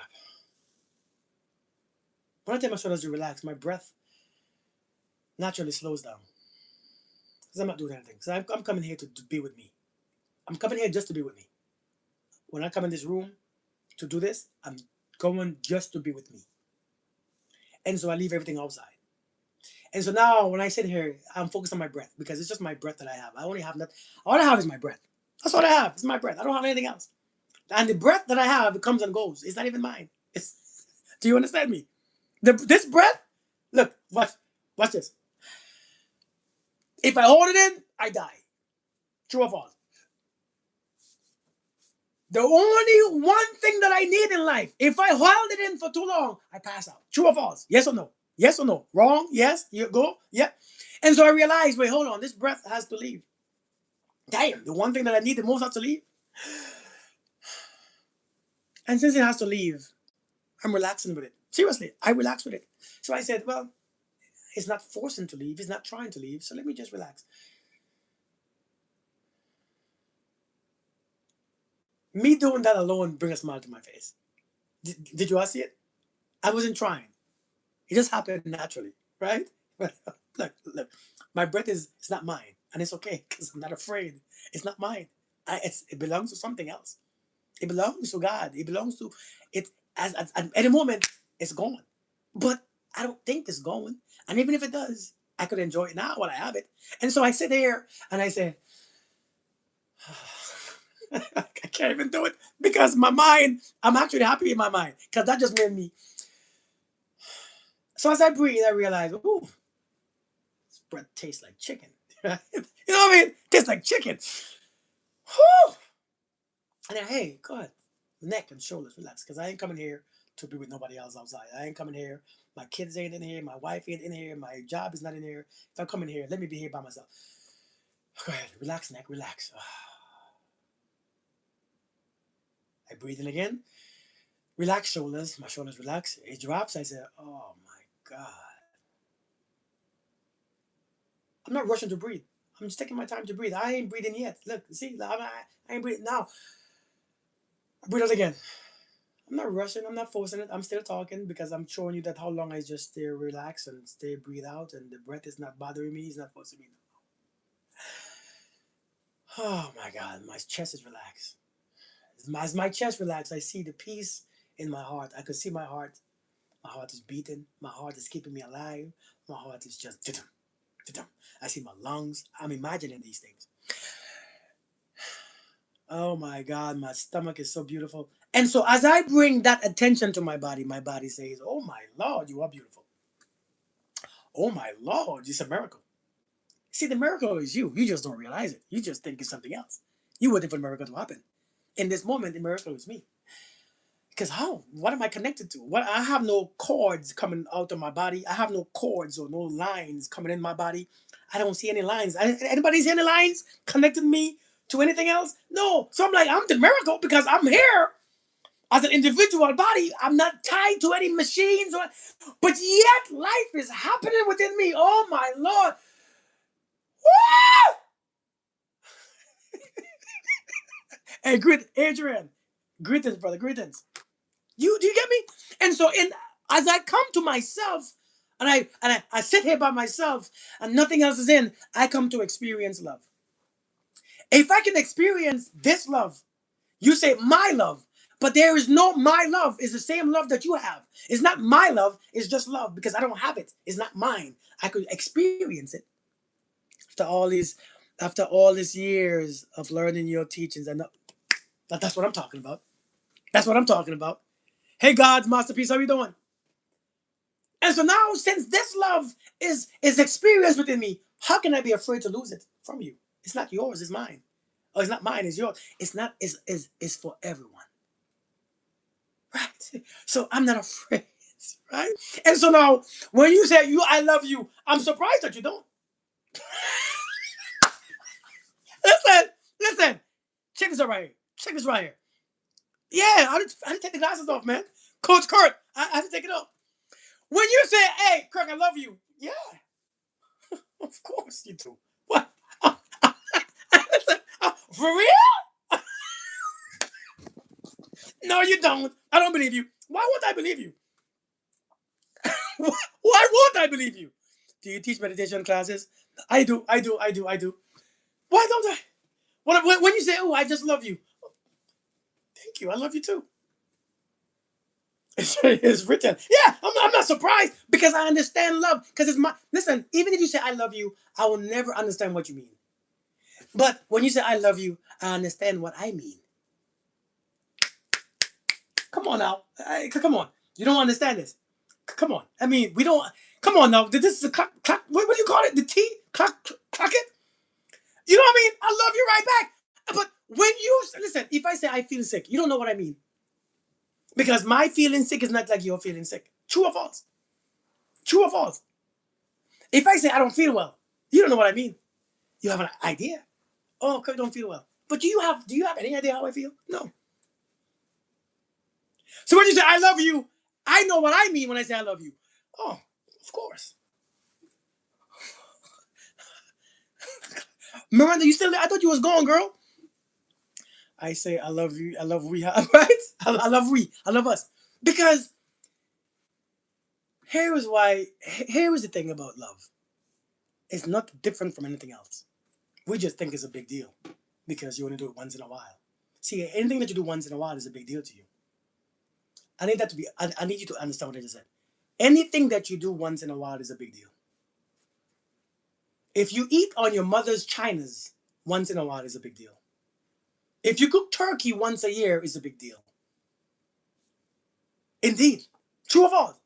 If Christmas come once a year is a big deal. You can't mess it up. And if you mess it up, if somebody don't come to you or come to your house, you go crazy. It's a big deal because you do it once a year. Some things you do once in a lifetime. Sometimes you've been pregnant once in your life is a huge deal. But if love is a one-time thing, love becomes a very scary thing. Love becomes a huge deal. But somebody who loves every day, love is not a big deal. If you go and skydive once in your life, huge deal. But can you imagine the ones who do it every single day? Is it a big deal? Come on now. It's not. Something to do every day. So the weather don't have to be good that day. Yeah. The weather ain't got to be good that day. See, when you do it your once in a while, the weather has to be perfect. True or false? Come on now. Indeed, Coach Kurt. See, when that one time that you do it, it gotta be perfect weather. The sun gotta be out perfectly. The plane gotta be the perfect acting plane. Your person who help you gotta be the perfect person. I do breathing classes for to one-on-one people. Everything gotta be just and see when you get to experience love, it got to be a big deal because you only do it once, and then oh my god, it didn't work. I can't do it no more. Right? For me, it's not a big deal. So I can do it there. I can do it again. I can do it again, and I do it every day. And so when you do it every day, you are not afraid because the weather change. Do you get it? Do you get that analogy? You you're not afraid. See, it's not the people that dictates it. It's you dictates it when you do it every day. I don't love this one different from this one. I don't love you more than I just love you. Period. Do you see how you love your kids? You don't love your kids more or less. Just different based on their personalities. Same love. It just looks different based on what they need. True or false? Do you understand me? You got 5, 10, 15 kids. You can't say you love them. You love the same love. It's the same love that you divide, but yet their personalities require different things of you. So you say if the people dictate your love, then it's not real love, it's attachment. When your love is chosen to be experienced by you, then it's love. Please advise. Would you advise a man? Hold on, let me bring that up. Let me make that. Why am I only seeing this now? Wait, where's it at? Brother, please advise. Would you advise a man to marry a single mom from a single mom too? That's an open. See, that's an open question. A single mother, a single father, you cannot say a lot by that. That just gives an idea. There is no specific answer. It has to be individual. You have to look at things individually. My wife, you cannot you cannot assume based on what society says because society don't know each individual. You have to look at each individual person that you just because she's a single mother and her mom is a single mother doesn't mean that she's going to be a terrible person or a terrible wife or a terrible partner. It means look at her values, look at her behaviors, look and see how she experienced life. Yes, I can say, yeah, if she's single, a single mother, and her mom was single too, then probably not. But that doesn't really say anything. That just give you an idea. But what if they are widowed? Sometimes, boy, sometimes that widow, if sometimes a woman who is widow, remember, she hasn't seen the bad parts of a man. He just left. And so sometimes she expects that same man to come back in other forms, which is you. So sometimes it might be hell, right? It might be hell, but it's an individual thing. You have to look at individual to make those statements. Because again, this is a rough draft. Nobody has the answers. But I think for us, when you look at in relationships, sometimes one of the best things is to use intuition. But sometimes you have to bypass intuition because I look at patterns. Because your intuition might be telling you something, or you might be misreading it, but patterns says a lot. What if the man was abusive? If the man was abusive, you might want to leave them alone. However, people change. However, that's patterns right there. Look at patterns. Trust what you are seeing when you look at patterns. Because sometimes people don't change. Sometimes those abusive partners don't change. I think if a person abuses the other person, they don't deserve another one. If a man abuses a woman, he don't deserve another one. Seriously. But then again, that's just my belief system. Everybody is different. But when it comes to single mothers and single fathers and stuff, that has to be individual take. Hey, all right, brother, you be good, man. So thanks for stopping by. So should you date a single mother? It just depends. Hey, I love you too, man. Same here. Same here. You know what I mean? But understand this, man. Understand this. Here's what I'm gonna say. That's gonna be very confusing,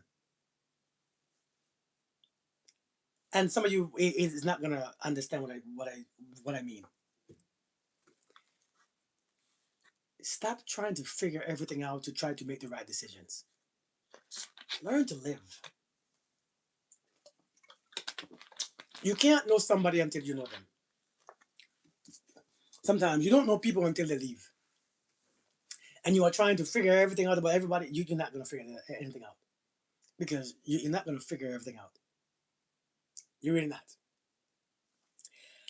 And so some of you are trying to be too careful just to pick somebody, and you still end up picking trash because you're using your judgment in a wrong way. It doesn't work. It doesn't work. It makes no sense. You think it makes sense, but it doesn't. What do you mean don't know people until they leave? You ever had somebody show you their ass on the way out, but they ain't showed you their full ass on the way?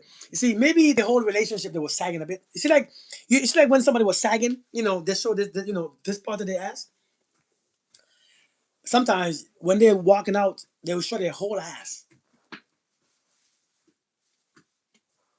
They will show you their whole ass. You hear me? Oh, you have that same exact. Okay, cool, cool, cool. They will show their whole ass, but sometimes you don't know a person for real until the way how they leave. Because sometimes the way how they leave, oh my God, you see how messy they really are.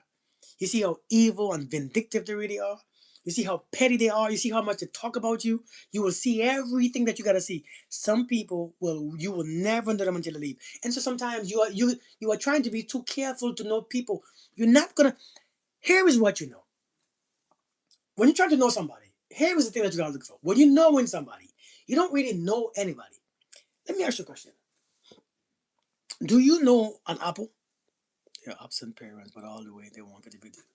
Right? Right. Just to mess with you, right? I have a fruit in an apple, but do you really know an apple? You don't know an apple, but you bring the apple inside of you. You chew it. It doesn't taste good. This apple is spoiled. It's no good. That's how you know the apple. You are trying to know people without consuming their energy. It doesn't work like that. I mean, your intuition can tell you all. You are trying to know. The only way to know something is to understand that you must be open to knowing. Some of you, you're not open to knowing. You are open. You are open to judge.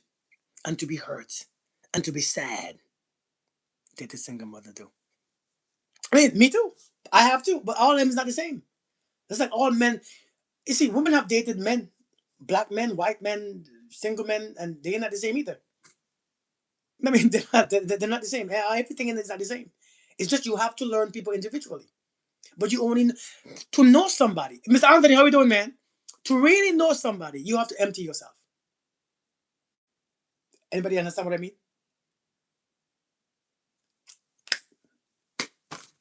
You know how the Bible, when it talks about Jesus, it says, "Let me decrease, so you increase." Do you know what I mean? Oh, you be ripping and running all day. I hear you, man. I hear you. When Paul said, is Paul said it right? Paul said, "I let me." Was it no? It was John, John the Baptist. See, I know my scriptures now. John the Baptist says, "Hey, I must decrease, so he increases." True or false? Do you guys know what I mean? Should I explain it when it comes to dating? Because I think you are looking at the scriptures so individually. You are looking at them scriptures so specifically and so literally that you miss the point. You are quiet. You, I don't think I could explain that. I could expunge on that. Oh, you lost service? Okay. God's masterpiece. True or false? Isn't that what John said? Or maybe we don't know who said it. Or maybe you all don't read the Bible. which one? Which one is it? You all don't read, huh? You all don't read the Bible, so you all have no idea.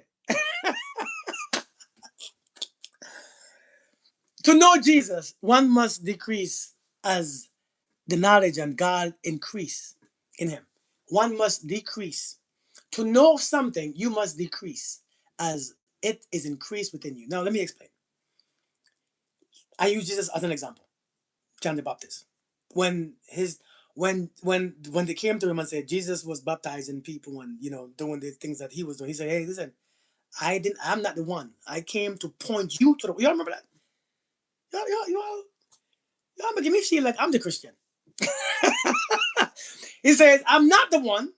I'm the one that points. I came to point to the one, which is Jesus. And so now I must decrease as he increase." Lord, I feel like I'm preaching. I don't feel like preaching, but I feel like I'm preaching because I'm talking about the Bible. When you know in anybody, you must learn to remove yourself and allow the information without judgment, without all these things to be in you, because that's what you come with. You come with judgment and insecurities and doing all this crap. And so he says, I must decrease. So that means something first. You must empty yourself.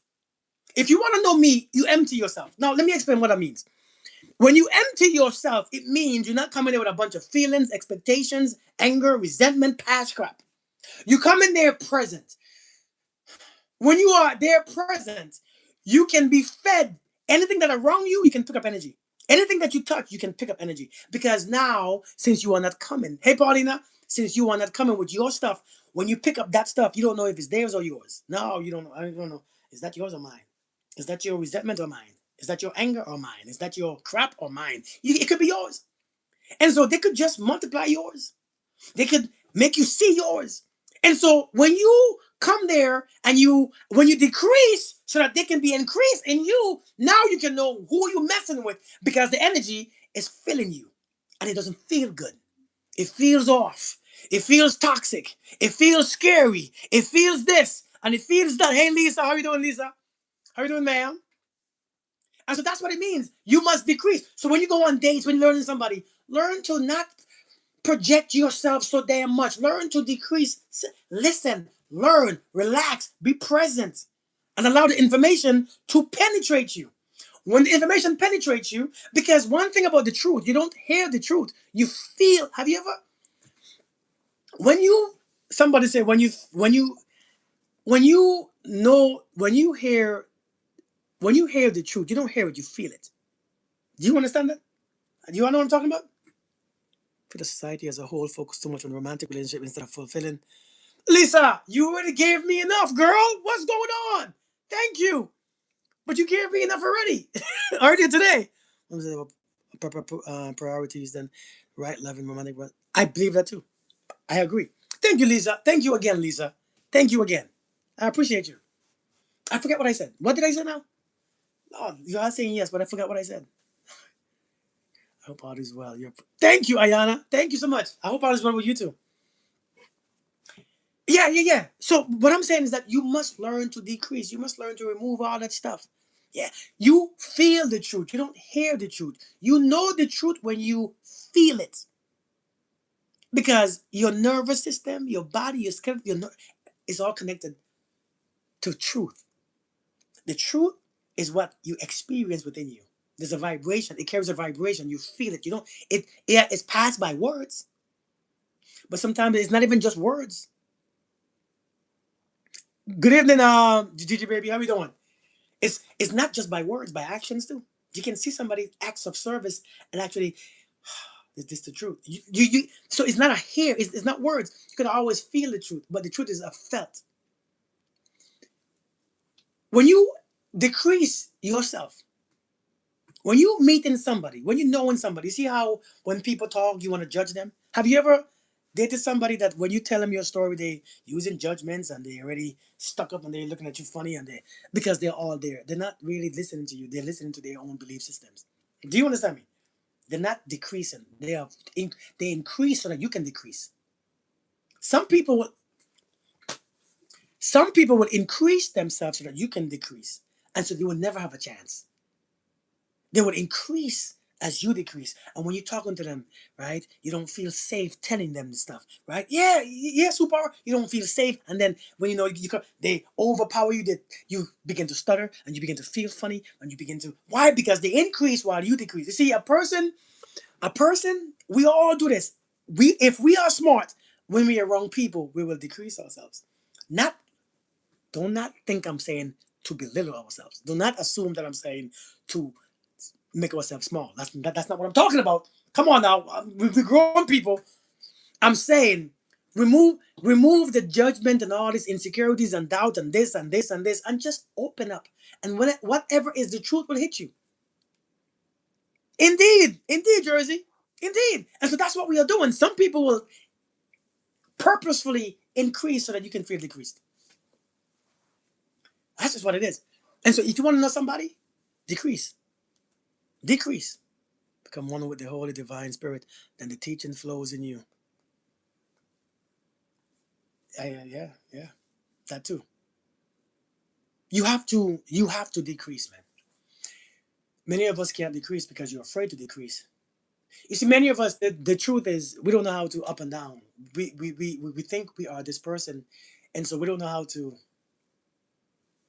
Paul said, "Wherever I go, I become just like them." You're afraid to do that because you think that you can't get out of it. I become just like where when I'm in Rome and I do like the Romans do.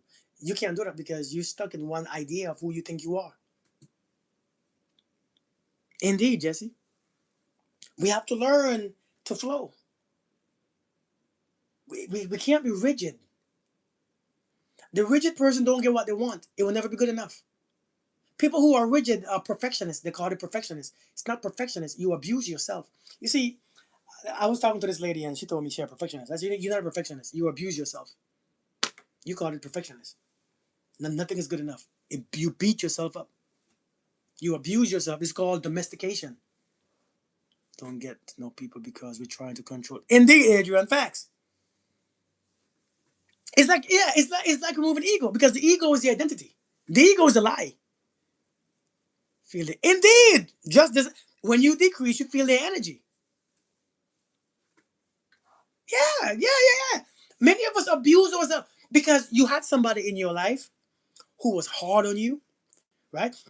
You had somebody in your life who, whatever you did, it was never. I'm very careful about when I with my kids' schools. I'm very careful not to make them perfectionists. So whenever they come home with something, I have to like, oh, okay, that's good, that's good.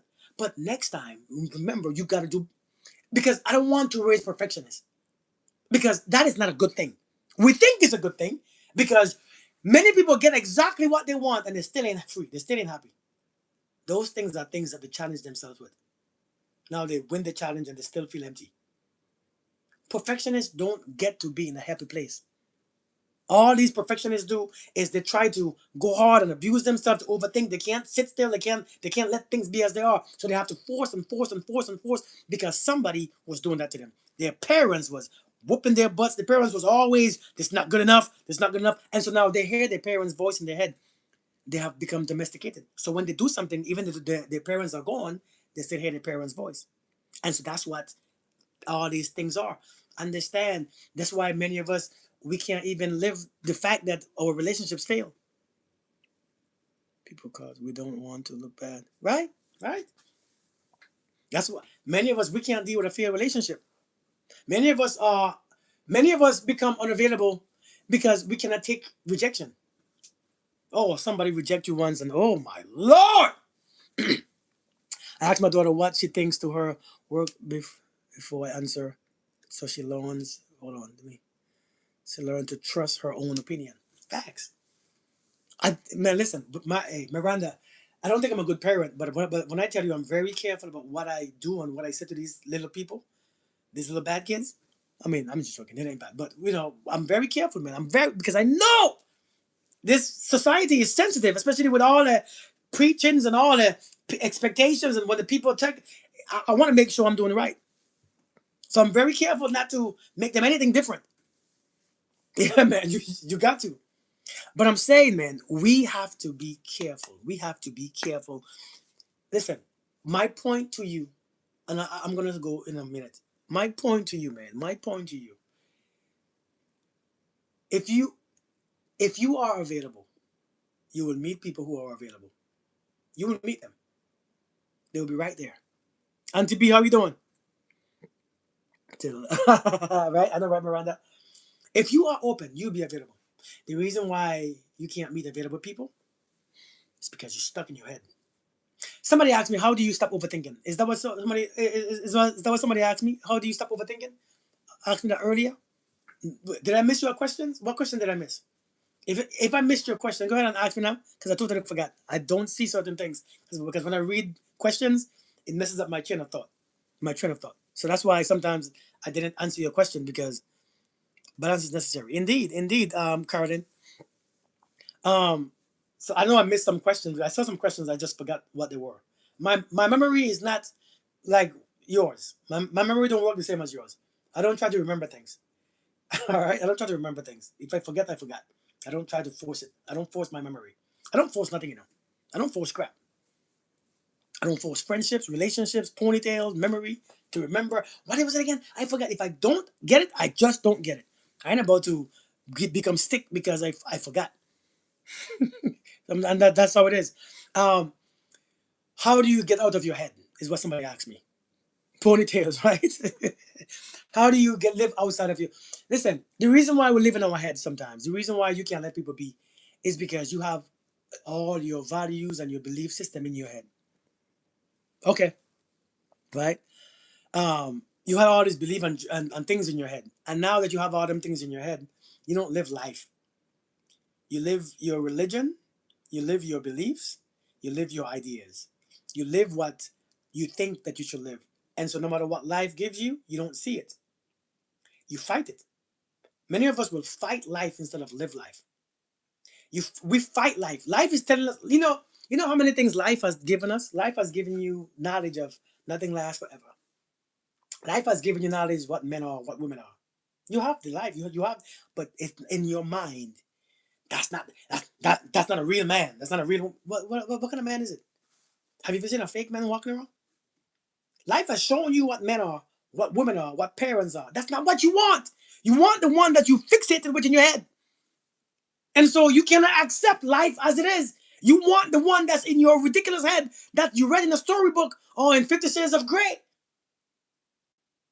The shades ain't real. Life is telling you how life is. You want to know how life should be, and this life is like it shouldn't be this hard. It shouldn't. It is. It is what it exactly you see. And so your mom told you this, your mom told you that, your grandmother told you this, and it wasn't true for them. They just repeated it because that's what they were told.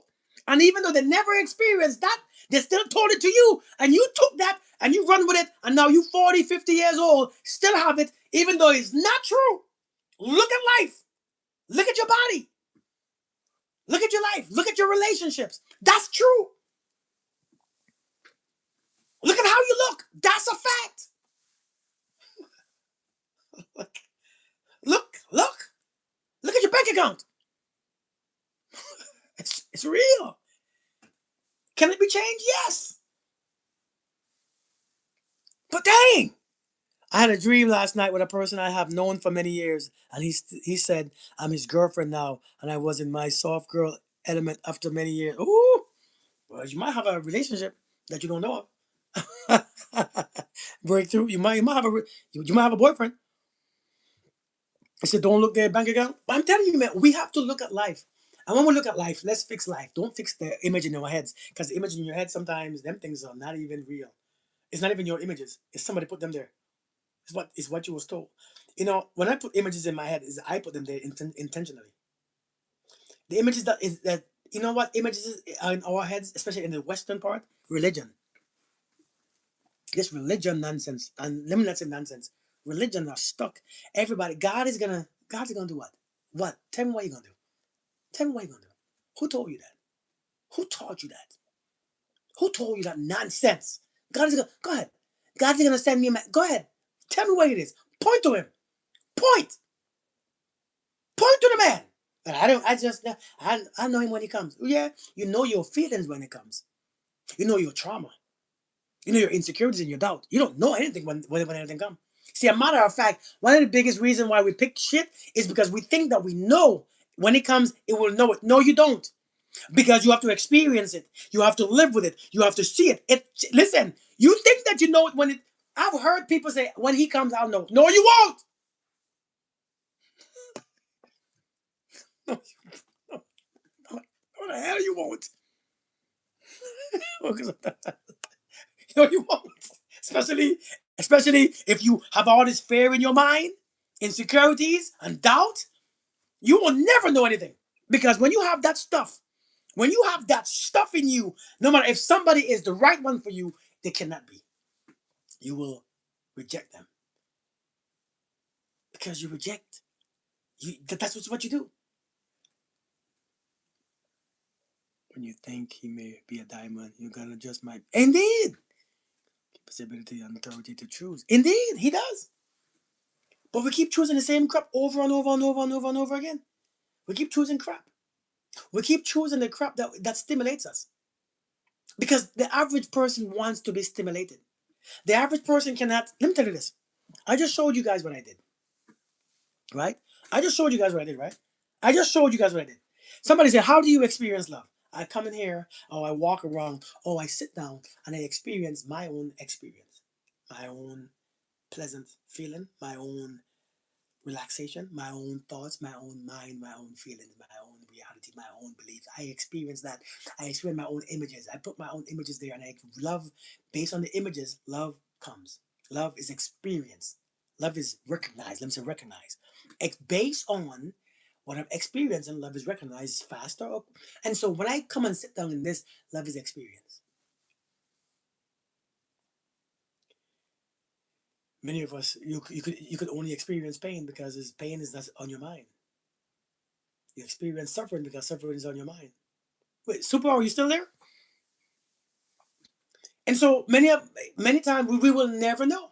We just will never know. We will never know. And so if you want to experience love, if you have a version of love within you and you walk with that love within you, you know what you're doing? John Blake in the house. What's going on, brother? How are we doing? Indeed, indeed, indeed. You must align with love, not stimulation. The average person wants to be stimulated. Good, superpower. I thought you left. You want to be stimulated. You want to feel. But the thing about love is it's not always feel. It's always a decision. Everything good, man. Everything always good, brother. Everything good, man. Thanks for asking. Everything is good. It's a decision, not a feeling. It's like somebody said, I'm not ready to leave. Ready is not a feeling. Ready is a decision that you make.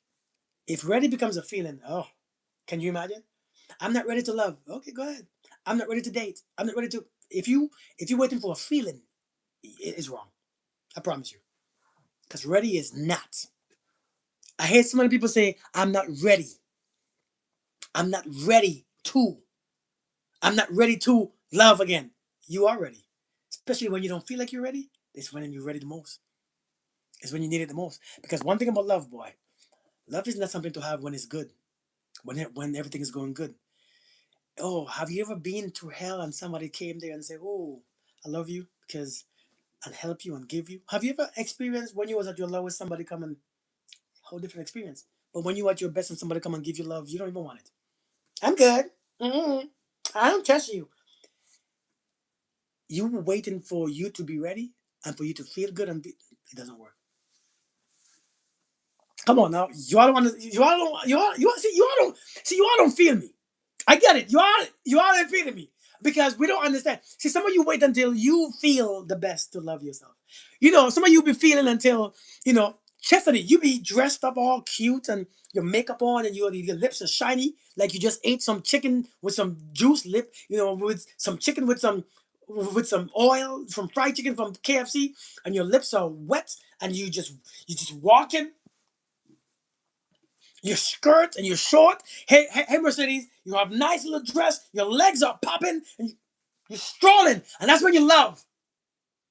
But if that's what you wait for, love that's not love. That's your ego. That's your big ass ego. Just I look good. That's not love. It's two different things. It looks the same, but it's not. That's your big ass ego. Because love says in your lowest, man, you don't understand. In your lowest, when you can be gentle with yourself. You remember? Have you ever seen one of your kids at their lowest? What do you do? Do you beat them up? Do you don't you just grab them? But man, my daughter, man, my kids, but since she's the smallest, my daughter, when she's having a bad day or a bad moment, all they want to do is come here. Don't that happen to you all? You all don't do that? You all don't hug your kids when they cry? Because if y'all don't, that's weird. You all don't think that's like when your daughter, like when your kids are having a bad day, don't you all just want to just and the rest the way how my daughter put her head in my oh my god. But when you crying, you don't want to love yourself. Lord have mercy. How stupid is that? When you're having a bad day, you don't want to love yourself. You don't want to give yourself grace. But you want somebody to give you grace, somebody who said that they love you to give you grace. That's not how it works. Grace, I used to know a girl named Grace. Nobody giving you grace. I used to know a girl named Grace. Beautiful girl in my school. I used to have a crush on Grace. But Grace, I don't know what happened to Grace. Grace left. Grace never talked to me again. I don't know why. Grace left a long time ago. Grace left, and nobody can give me grace because grace don't belong to anybody to give it to me. And when she left, I was sad because I have a crush on Grace. Grace was beautiful, a dark skinned, beautiful girl. But I was like 12 years old. I know what grace is now. You want somebody to give you grace when you can't even give yourself grace. The thing that you need the most when you're having those bad days is love from yourself. That's why you always carry it. It's for you. You worried about him giving it to him or her. You worried about giving it to him or her. You're not even worried about it's for you. You carry love for you. The person that you carry love for is you. And so you worry to lose it. I want to lose it. What if he cheated? What if he is lying? What if he tricked me to love? You know what, love? If a man tricks you to love, you're lucky. Thank you for the gift, Joy. He tricked me into loving him. Yeah, good. Good for you because your love was jacked up. All right, Joy, you be good. Thanks for the gift. It's just that we don't understand the love is yours. He tricked me into love. How? But even if it did, who experienced love? Is it you or him? When I tell my lady I love her, I'm the one feeling it. I'm the one feeling good, not her. She probably don't even realize how I feel. When I tell my woman that I love her, I love you. I'm the one who experiences. I'm the one who feels connected and powerful, not her. Especially if she don't love her. If I tell my woman that I love her and she don't love her, she will never understand what I feel. True or false? just understood this. We are so worried about if someone else love. We need to love. Indeed, indeed. When I tell my woman that I love her, if she doesn't connect to the love within her, she can never know what I mean. And guess what? I know for a fact that my woman cannot feel my love. I can't feel my woman's love. But since I know what love feels, when she said I love you, I know what she means. When I say I love you, I'm telling you what I feel on the inside of me.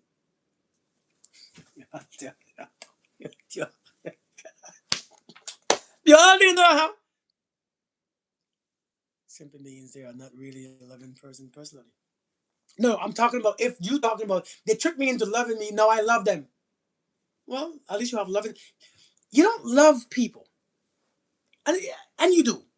But love, I love you mean I have love within me, and I notice you. I have love, and I see you. You see, that's why you can't think when people say love you.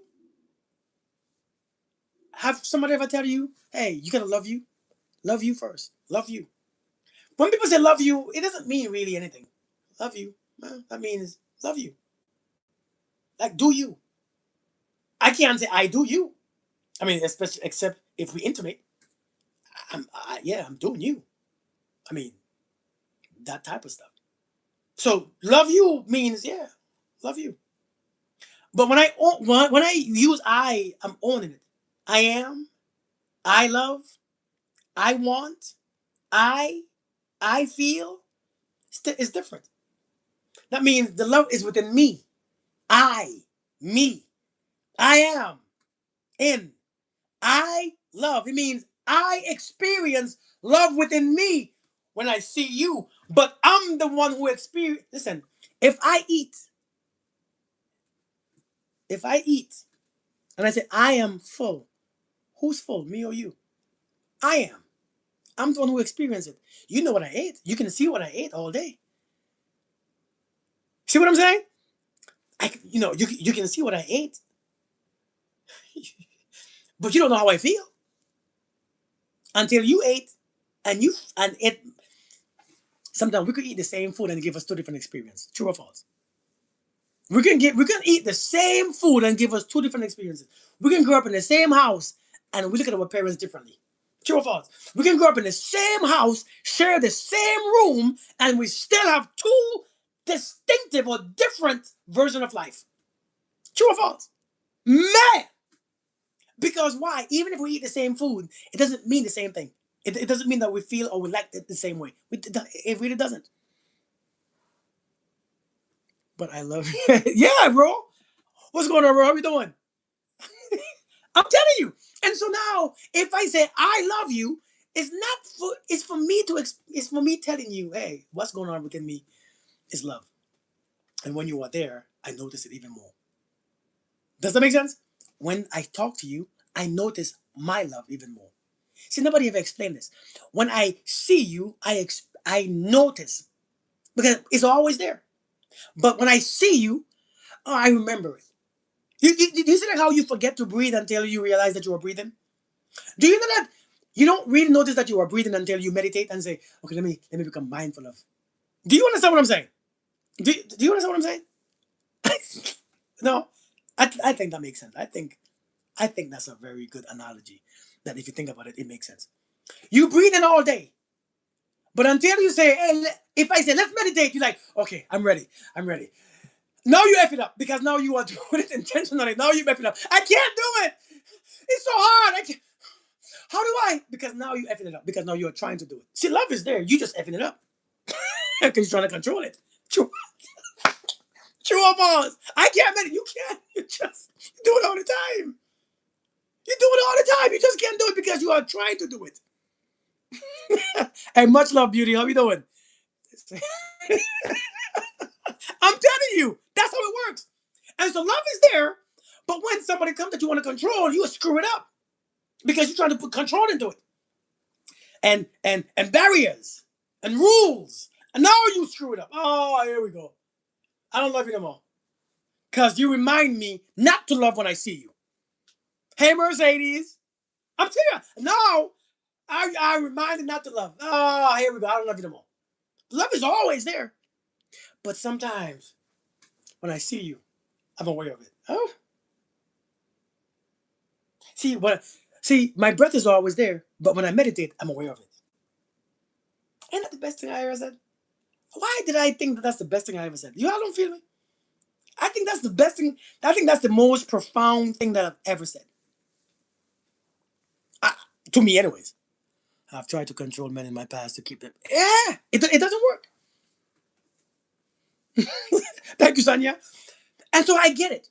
When I see you, I remind of my love. But now, what we have to do now, I remember when I begin my journey of awakening and like awareness. What do we want to call it? I don't want to call it no fancy term. When I started my journey of self awareness, right? Can I tell you something real quick? When I started my journey of self awareness, when I began to become aware of myself,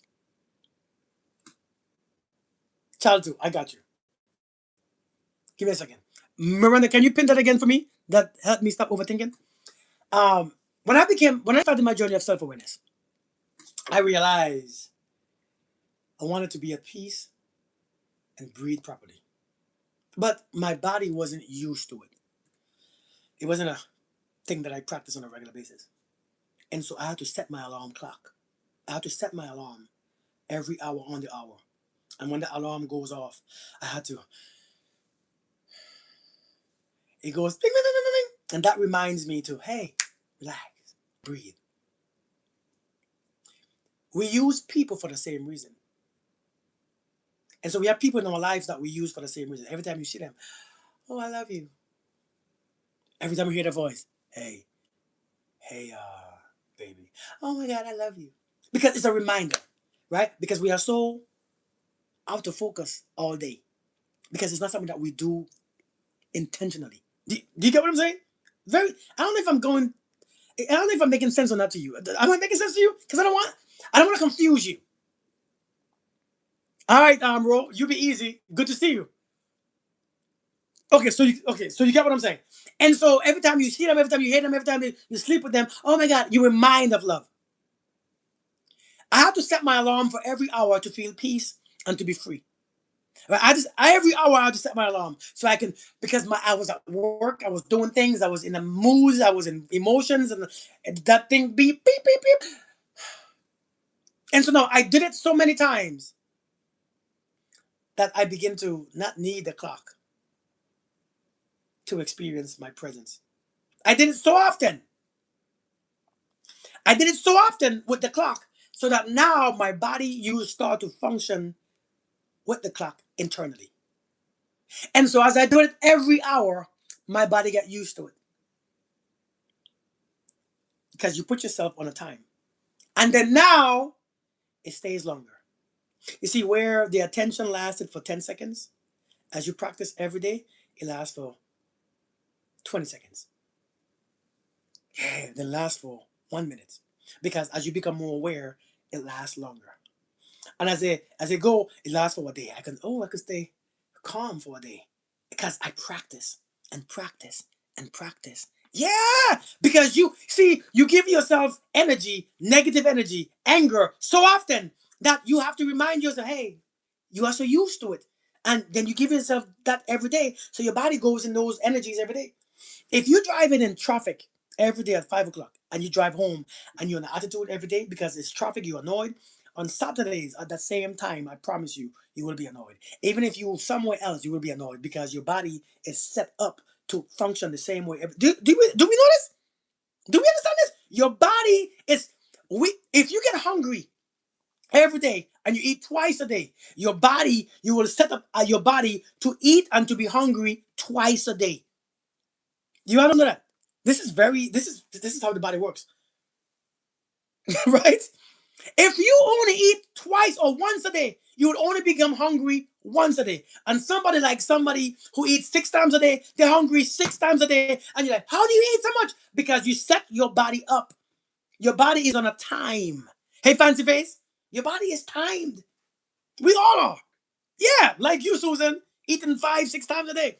Your body is set up. So that's how you train yourself. So if you're gonna be angry every single day, every day at 5 o'clock, your body is gonna be angry at 5 o'clock every day. Saturdays, Sundays, Mondays, and you're gonna blame your kids, you're gonna blame your man, you're gonna blame your neighbors, the stranger. You're gonna be always somebody because your body goes into that energy. So you have to learn to break that. You gotta break it. You gotta break it. So now, how do you be at peace? Thank you, Fancy Face. You practice every day, every hour. When the alarm goes off every hour, on the hour, you breathe, and so that you get used to that. As you get used to that, see, hey, listen, I'm giving you all gems that you ain't gonna get nowhere else. I'm giving you all the gems. You aren't gonna find this. See, people don't talk about this stuff. I'm giving you gems that you never hear about in school. I'm giving you gems, but you on live now. Yeah, I am. Listen, Awakened Soul, how we doing? I'm giving you gems that you probably won't hear again. That's how you do it. I did it this way. I set up my alarm every single day, every hour on the hour. Yeah, Jimmy, I'm telling you what I did. That's really what I did. I set it up every day, and so when it goes off, bing, I'm at work, I'm at lunch, I'm in the morning when it goes off, bing. No matter what I'm doing, I'm stopping, taking 5 breaths, relax, drop my. But you gotta tell yourself what you want to do. You have to. It's kind of like what do you call that? It's kind of like hypnotizing yourself. You tell yourself what you're gonna do when this alarm comes in. It's life changing facts. Yeah, it's like you tell. So every time you hear the little bell, because mine was like a Buddhist bell. Hey Neil, how are we doing? Right, Chesney? Mine was like a little chime, a little Buddhist chime, and when it goes off, bing, it sounds so peaceful that it put me in a place, and I'm like, and every day I did it, every hour I did it. Also, I had somebody who I used for that journey, because I say, hey, listen, every time you see me act out of character or being the person that I don't want to be, tap me on my shoulders, because I was in the military. I was rowdy. I don't really know how rowdy I was. I was very rowdy. I was a hard dude in the military. I was very hard. I was very top strong, high strong. I was a very angry, not angry, but in the military, as a man in the senior rank, people will test you, and you have to go hard. I don't look hard now because I don't have to be hard anymore. But I learned in the military to adjust, go back and out, in and out, in and out, in and out. Because some of them needed hugs, some of them needed teachings. And so now I told this my soldier, hey, every time you see me just keep going angry and angry and angry, tap me and say, hey, you're doing it.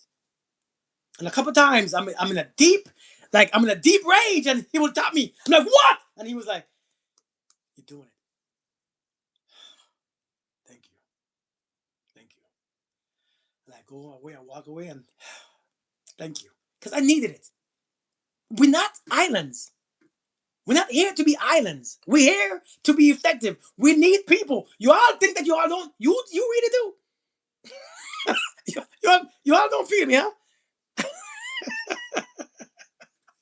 I'm telling you. Yeah, and he wasn't my friend. He was one of my soldiers. But he was, hey, Son Hazel, you're doing it. Okay. Because sometimes you leave that and you go back to your old programming very quickly. But if you stay in the old programming, it sucks you in, and then you feel bad. It sucks you in, and you can't escape because it's what you know, it's what you feel comfortable. You feel comfortable in your old programming, in your own hate, in your old distrust, and your old attitude. You feel comfortable there because it's what you know, but you know it's not right. So you have to find ways to get out every single day, every day. It becomes a habit because your body loves to when your body begins to experience that peace and that freedom, it begins to crave it every 5 day, every day, every day, every day. Hey, how we doing? Every day it begins to crave it because it's what you feel in it. It begins to crave whatever you feel it, and then every day I begin to get a little longer. It lasts a little longer, and now my peace could last for a long time. My stillness could last for a long time because I practiced it. I practiced it. So someone said, "Help me to not overthink." Child two, help me to not to stop overthinking. Help me to stop overthinking. It's not overthinking is your problem. Overthinking is the result. Chowto, you still there? I know I took so long explaining that stuff, but I didn't mean to. Yeah, Jawayne, what's going on, brother? How we doing, man? How we doing? Overthinking. Hey, Passion Bone. Overthinking is not the problem. It's like anxiety. Anxiety is not the problem. Anxiety is a result. Overthinking is a result, not the problem, right? Overthinking is a result of. And hey, Tanya, how we doing? Good to see you. It's it's a result of not being able to accept what you have or what you see or what you hear. When you cannot accept what you have, the mind cannot give it rest. The way that your mind gets rest is to accept whatever it is. If you cannot accept it, the mind goes back and forth trying to find something in it, right? Right? It goes back and forth trying to figure out and trying to apply yourself. What if I did this? What if I did this right? What if I can't believe he said this to me. I can't believe he did this. Accept what happened. If you could accept what is, you'll see how beautiful the mind let go. If you accept somebody is a shitty person, you see how easy the mind let go. But it's when you have your own, they shouldn't do it to me because I can't, I help them, I love them, I did. If you just accept that they did it, if you could accept that it happened, you'll see, because now the mind is no longer using stimulation. You see, the mind travels, the mind creates stimulation. That's why people love a man who stimulate them because they get energy. It's a different type of energy. It feels good. People want to be stimulated. And so what the mind does, yeah, what the mind does, the mind travels through time and space. It's not in your head. It travels to time and space to find something that you will cause stimulation. You see how when a man don't stimulate you, you are bored because there's no reaction. It doesn't generate energy, and so he don't stimulate me, so I can't because you just feel all you can experience is yourself. You see, many people don't want to experience themselves. Many people want to experience the other person. And when you experience that, you feel stimulated, right? Thank you. Thank you, Passion. And so you want to stop overthinking. You have to learn to accept what is. The second thing is, I said this before, everything in life that happens, it took everything in life in this universe to make that possible. It took everything in life It took everything in life to make that possible. Everything. The perfect temperature, the perfect weather, the birds chirping, the centipedes walking, the ants building their home. It took this volcano to, it took everything in this entire planet to shift this way, Earth to shift that way, Saturn to move. Everything in life had to be that way for this to happen. If you don't accept this one thing, is that you are rejecting everything else that happened that caused this. Does that make sense? Do you get what I'm saying? Corey, that's true. That is very true to Corey because of the that.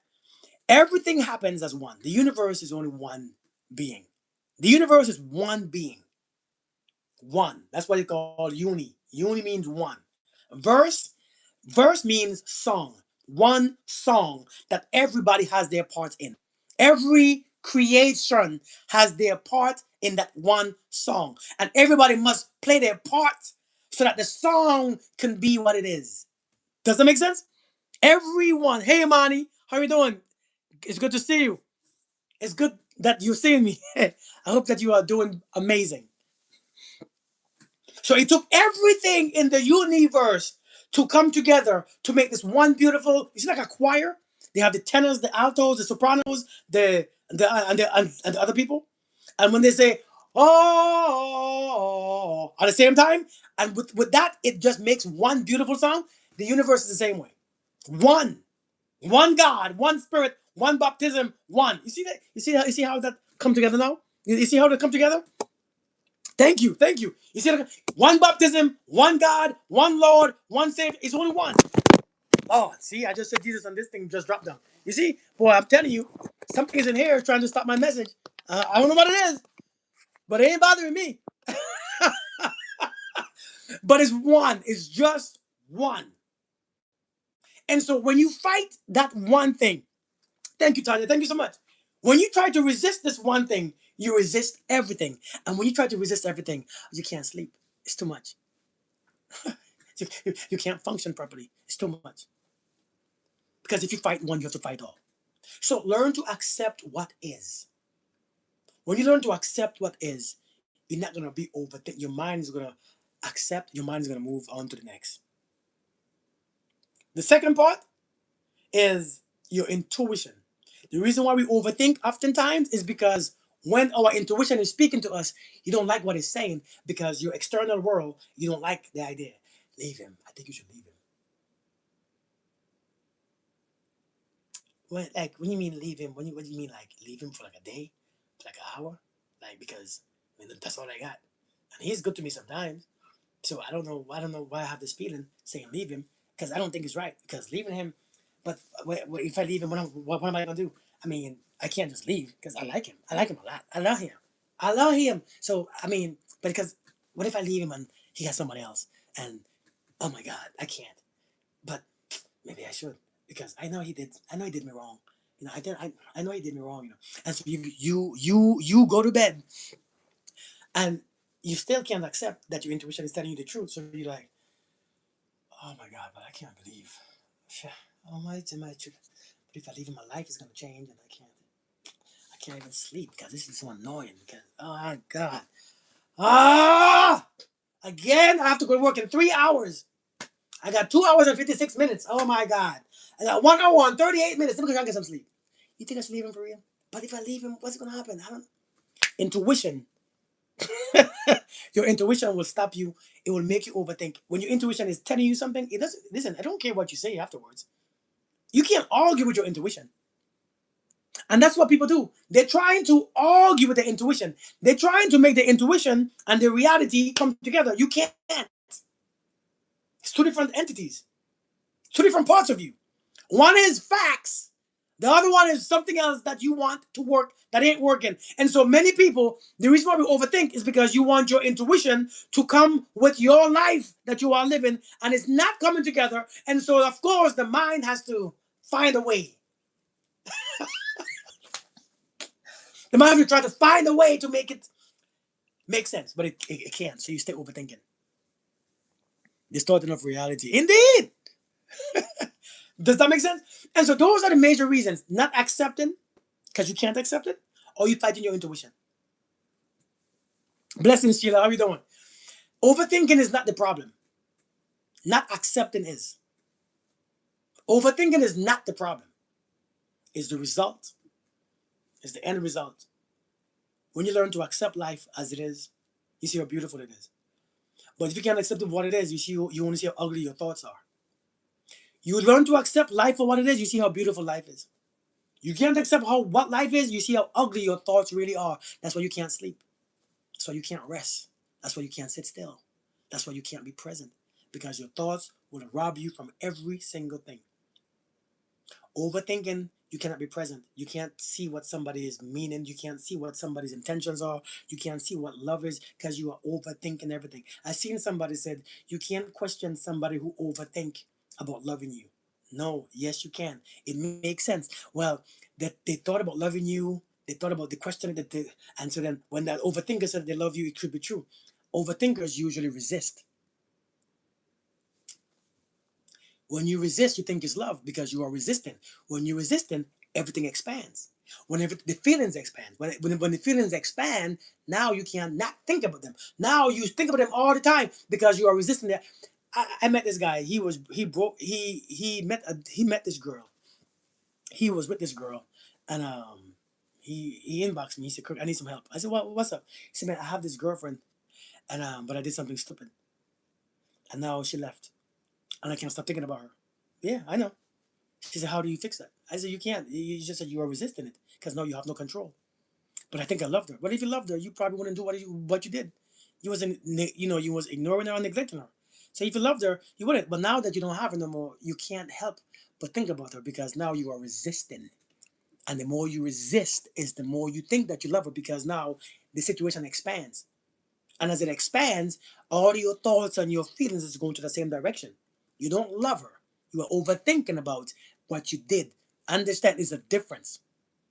So just because you overthink about loving someone doesn't mean that you love them. It means that you resist something about them. That's why you can't stop thinking about them. Does that make sense? I know it's these things. Listen, I know that the stuff that I say sometimes sounds weird and they don't sound like they make sense. And they don't sound like, you know. How we doing, Jersey? I know I don't talk the regular stuff. Explain it further? You want me to go deeper with that? Do you want me to go deeper? I thought I was deep enough. Well, good. I'm glad that you all see what I'm saying. Okay, good, good, good. Sometimes go deeper, Auntie B. That's like that's pretty deep. That was deep already. You don't think that was deep? I think that was deep already, man. But it's just how the mind works. Remember, we just want energy, and we feed this universe energy, right? Alien, long time no see, man. Where you been, brother? Where you been? It's good to see you, man.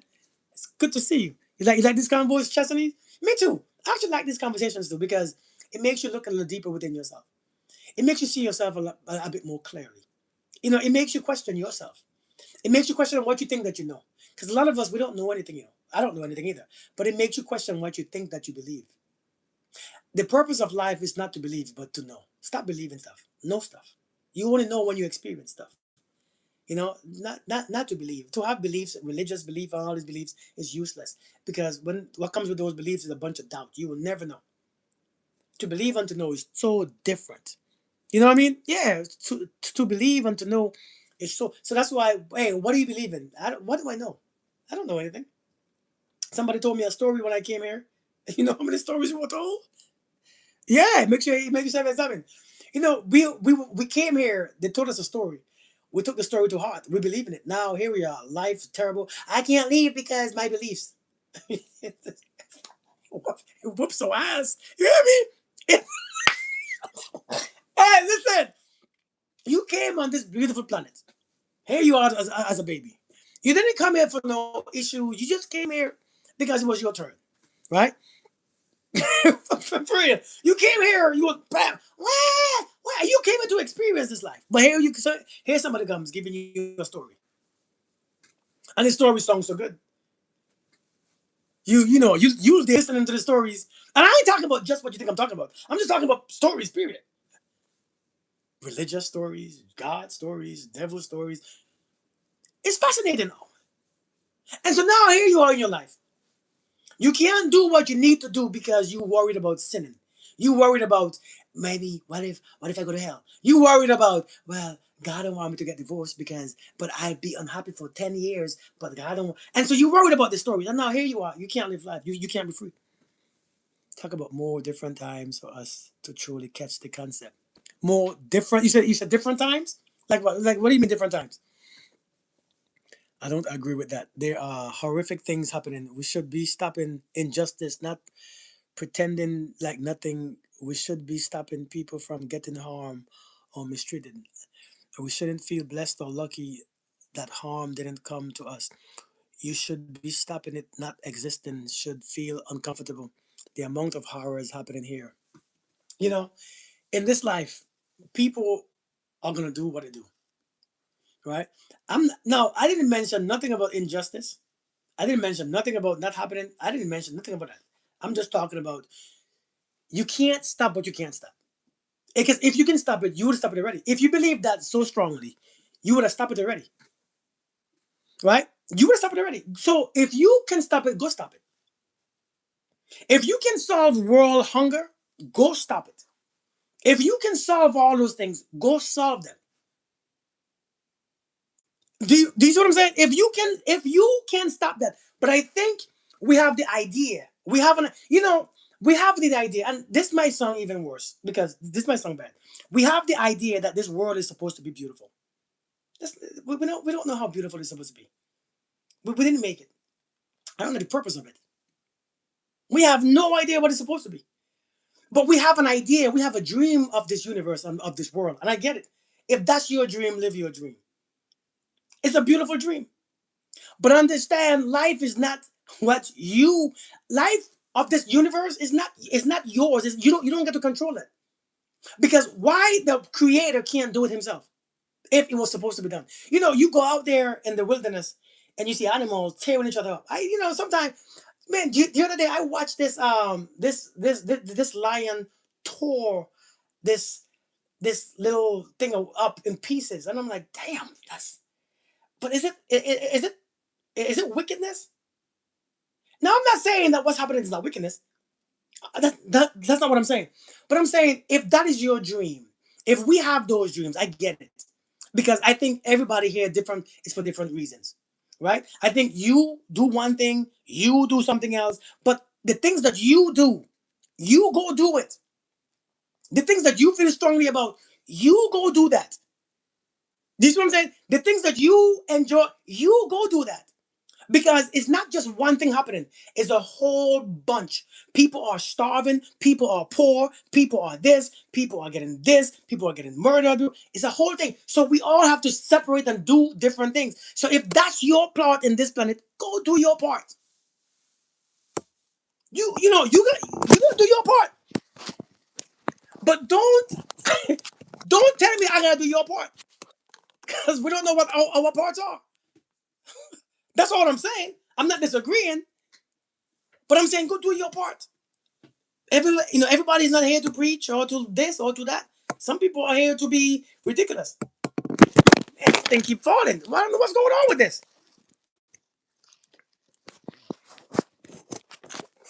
Some people are here to bring understanding to others. You know what I mean? What's up, El Mundo? How we doing? The animals are much smarter than us. I mean, I don't doubt you. Throwing each other out of the street or because yeah, right. I mean, listen, I'm not disagreeing with you at all. Please don't think I am.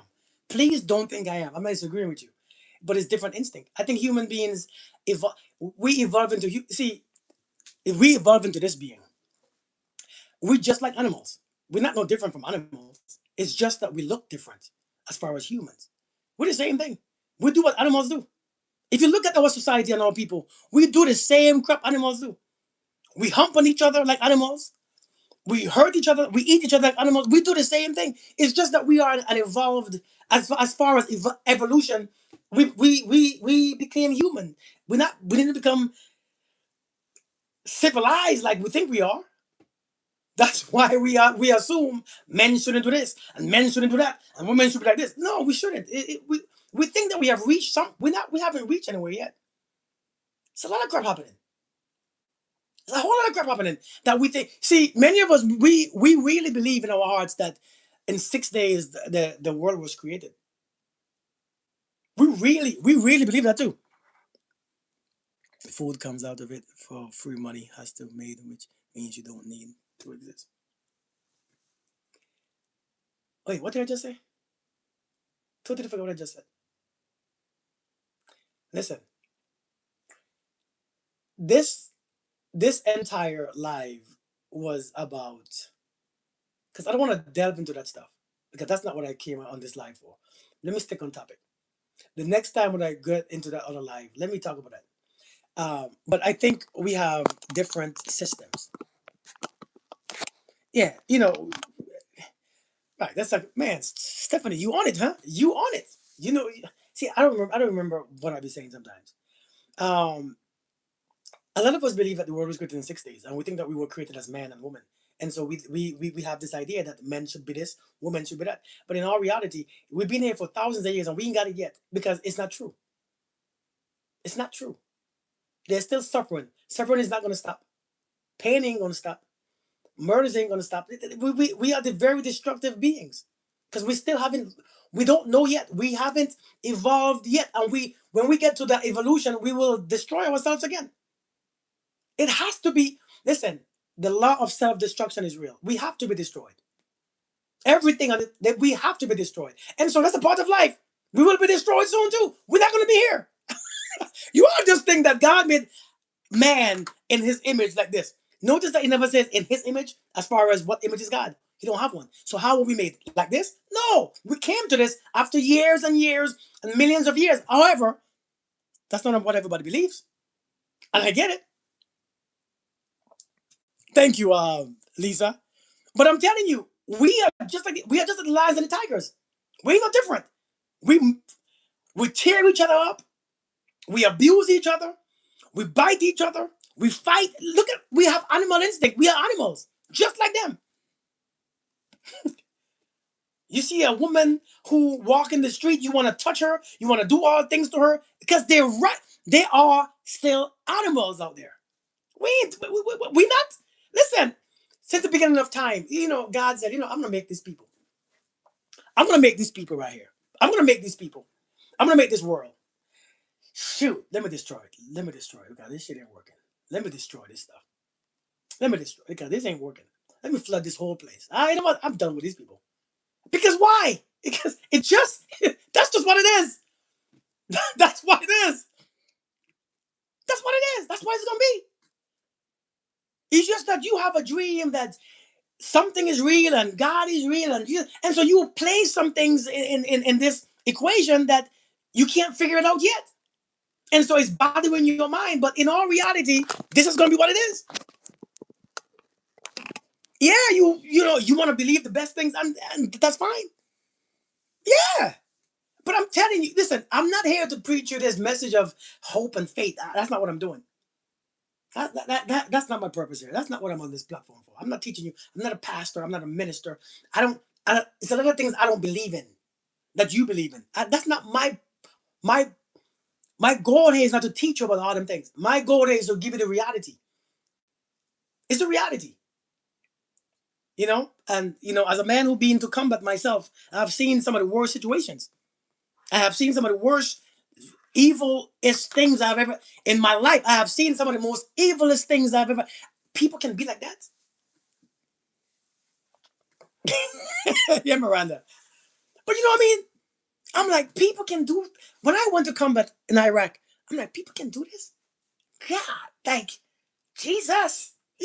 Like golly, people can watch this and do this. Yeah, they can, because people are just like animals. They ain't no better. It's just that you think this world is this world is old. This world is evolved. But I don't think we came as this. I think we came as something else, and we evolved and evolved and evolved and evolved and evolved and evolved and evolved and evolved. But we still have one natures in us. People are horny. They're angry. They're miserable. They want to take people's lives. They want to beat people. It's just animals. This is what animals do. They want to claim territory. They want to claim their woman. They want to claim them. It's the same crap that we do. Don't you all see it's the same crap that we do as animals? It's the same crap happening. It's the same thing. Look at the lions. It's the same thing lions are doing that we're doing. They claim their territory. Anybody who comes here, I'll take it. I want to take your territory. We're doing the same thing in our presidency, in our government. It's the same crap. We just look more civilized doing it, but we're not. I I got gills. I'm telling you. We're the same thing. It's just that we wear suits. We wear suits now. So we don't look like gorillas and lions and tigers. We look better doing the same crap that people doing. You see an animal, you see a dog, see another hey Amal, you see a dog, see a female dog, and he wanna just hump her. We're doing the same crap. You see a man, see a woman, oh, she got a big ass. Oh, it's the same crap. You haven't seen that yet? You see, the problem is we don't want to. Yeah, yeah, yeah. Of course. The problem is we don't want to accept that.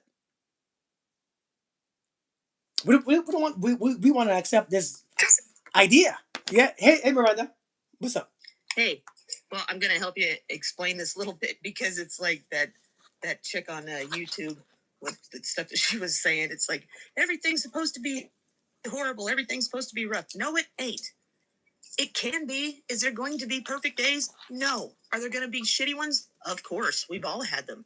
The thing is that we have the ability to choose what kind of day we have. Does things happen to us from the external that we can't control? Yes. We co-create our realities. We are not the sole creator of our reality. This is why it's so important to choose who the hell we have around us. Because those people are going to have an impact on our lives. And if we choose to have people that are not in accordance with our own values, with our own goals, and the things that we want in our life, we are going to keep finding ourselves in situations that's going to have us going off of the path that we're wanting. So we're going to continue to experience this stuff. Now, what that lady was trying to say was that we should be in a constant state of fight or flight simply because everything else in the world is going on like that, or there are other people and horrible things happening in the world. Why contribute to that? That's all that's going to be doing, is contributing to that. If we decide it's like, well, they're doing it, I may as well too. Well, if they're miserable, I have to be miserable. I can't be happy because they're miserable. I can't be happy because there's a war going on. What we do, I don't know if, people remember the day, or most of us probably do, whenever 9/11 happened. There were people that, I was in jail, okay? And I was, whenever it happened and we watched the plane hit, there were people that got angry. There were people that got scared. There were people that felt guilty. And all this kind of, like, that was going on at once. All that happened, or all that happened is their internal self was using the external environment and situation that was going on as a way to have an excuse to bring that part of themselves out, because the people that were acting guilty constantly feel guilty. The people that are constantly angry, that's what they were doing. So they were using the external environment to express that self. You choose whether you react that way or not. You carry that around with you. And so, we are animals, but we also have the ability to override that animalistic instinct, unlike animals, and be able to choose differently. And if you don't choose to do it, then you are willingly forfeiting your free will to act like an animal and to contribute to whatever problem that we sit around and bitch about constantly. That's what I wanted to say. Amen.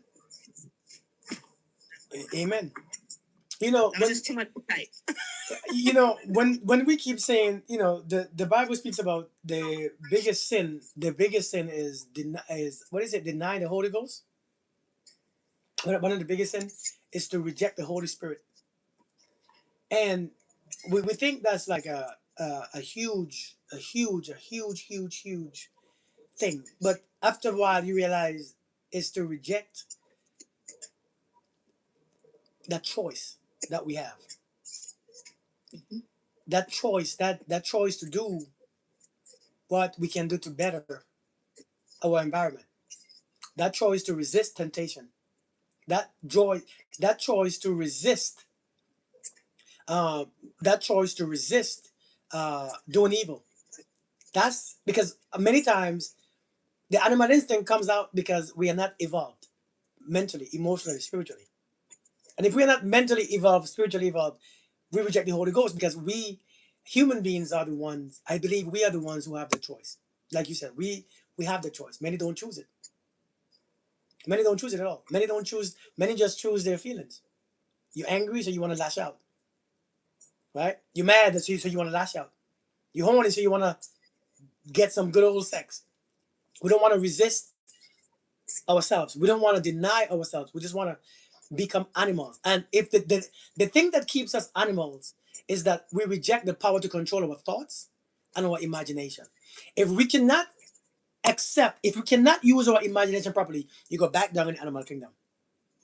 If you cannot use your thoughts properly, you go back animal kingdom. That's really what it is. Those two things, thoughts and imagination. Boy, I'm telling you, this damn thing keep dropping. And many of us, if you realize that if you can't control your thoughts, and if you can't you control your imagination, you're gonna have hell. You're gonna be in survival mode. Think about it. So there's a verse that kind of goes along with what you're talking about. It's Hebrews 6:4-6.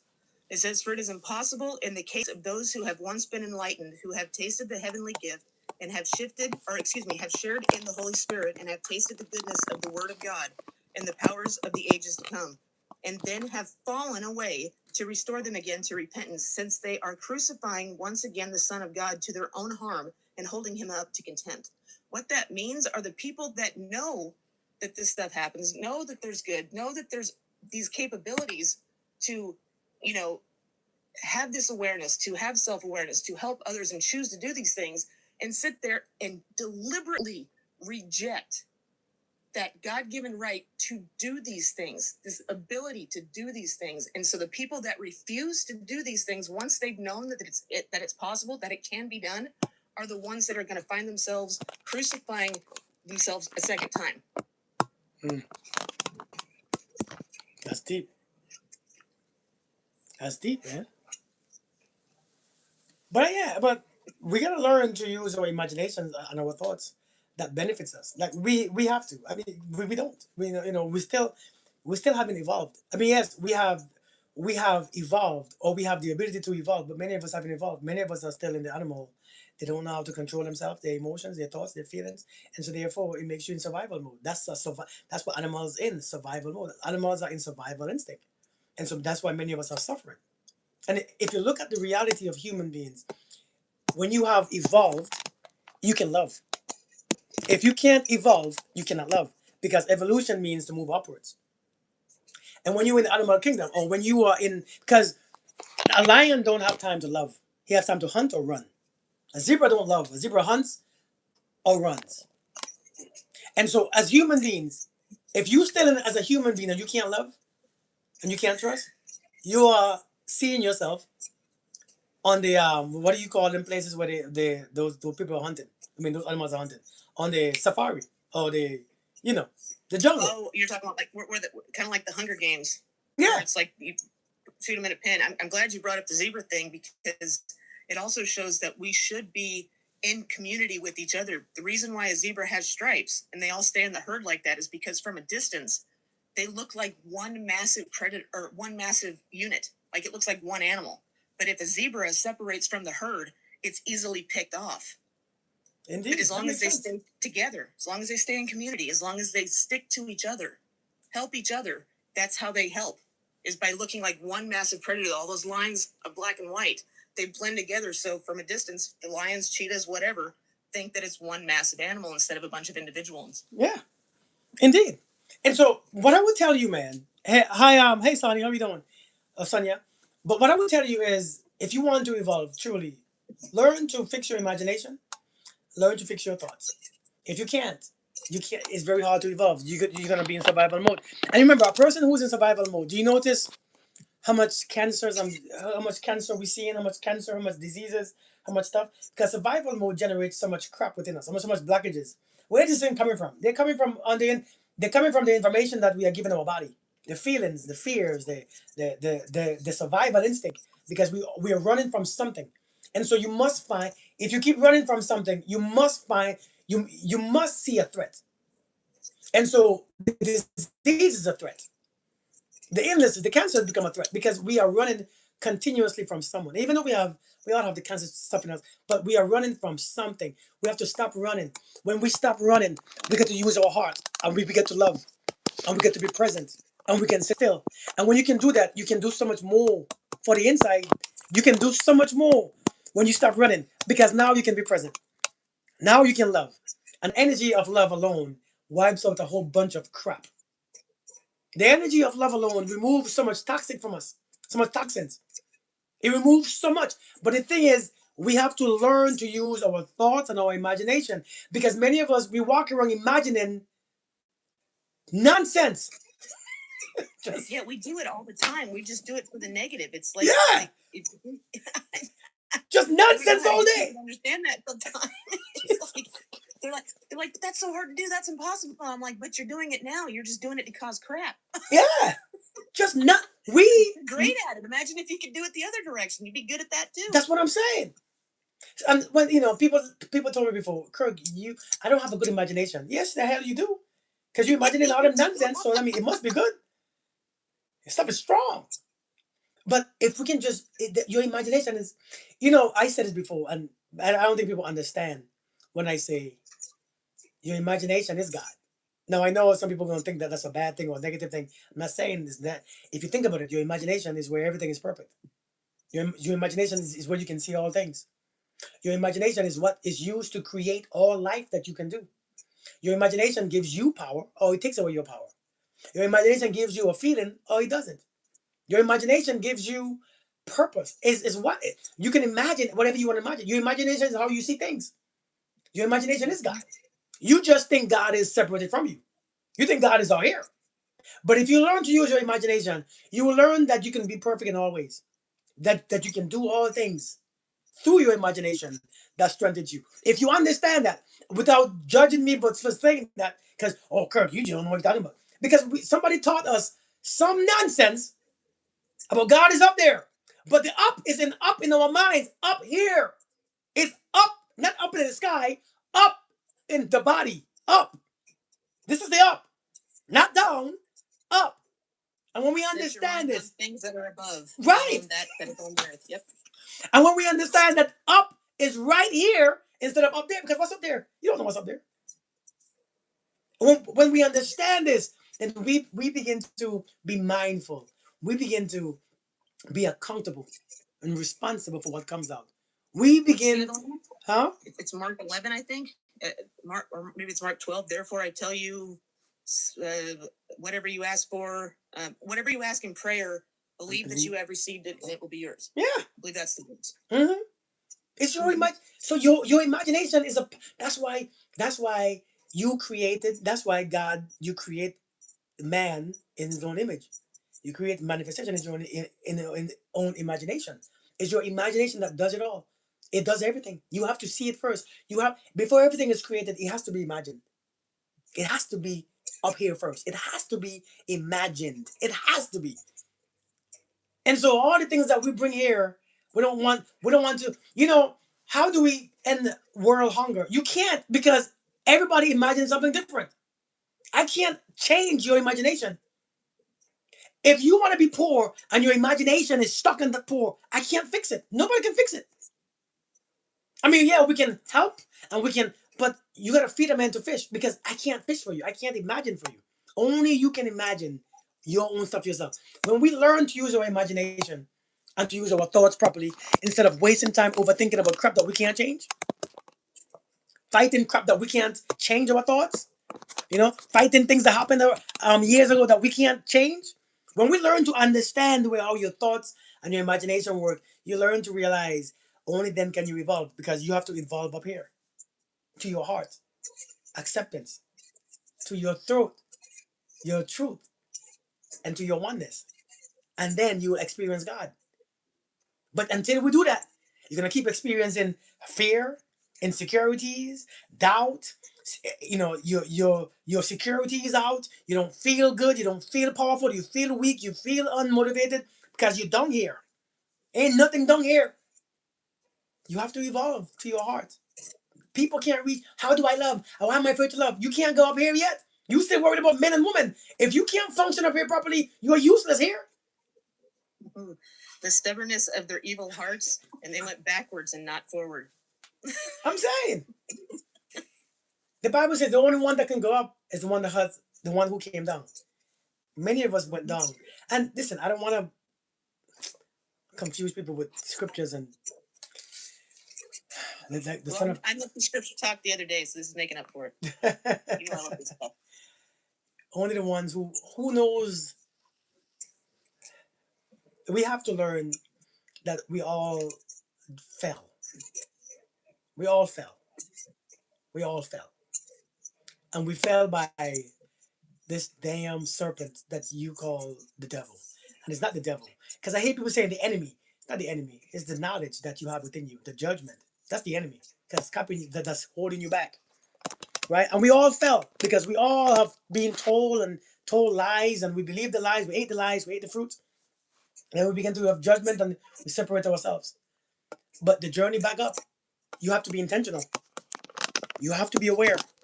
You have to remove all the lies. You have to remove all the lies that you was told, and you can't remove all the lies because somebody taught you those lies. Who you love, somebody who you love and respect, taught you those lies. So you can't remove the lies without removing the people. So many of us are stuck in the lies. We rather get rid of the. Listen, it's crazy. I don't know how we got here. I don't know how we got here, but use your imagination wisely. Don't imagine this. The Bible even tells you, think about the things that are good, the things that are of good report, not the things that are of war and suffering and pain. Think about the things that are of good report, things that are pure, things that are kind. Think of those things. When you think of those things, your energy changes. You elevate your energy. You elevate your emotion. When you elevate your emotion, when your emotions are high, with those high emotion, which is high energy in motion, you can do higher elevated things. And so if you could change the way you think and what you think about, you can change what you create. The Bible just didn't tell us this just to think about good things. No, it's not. It's not. It's not. It's not for that.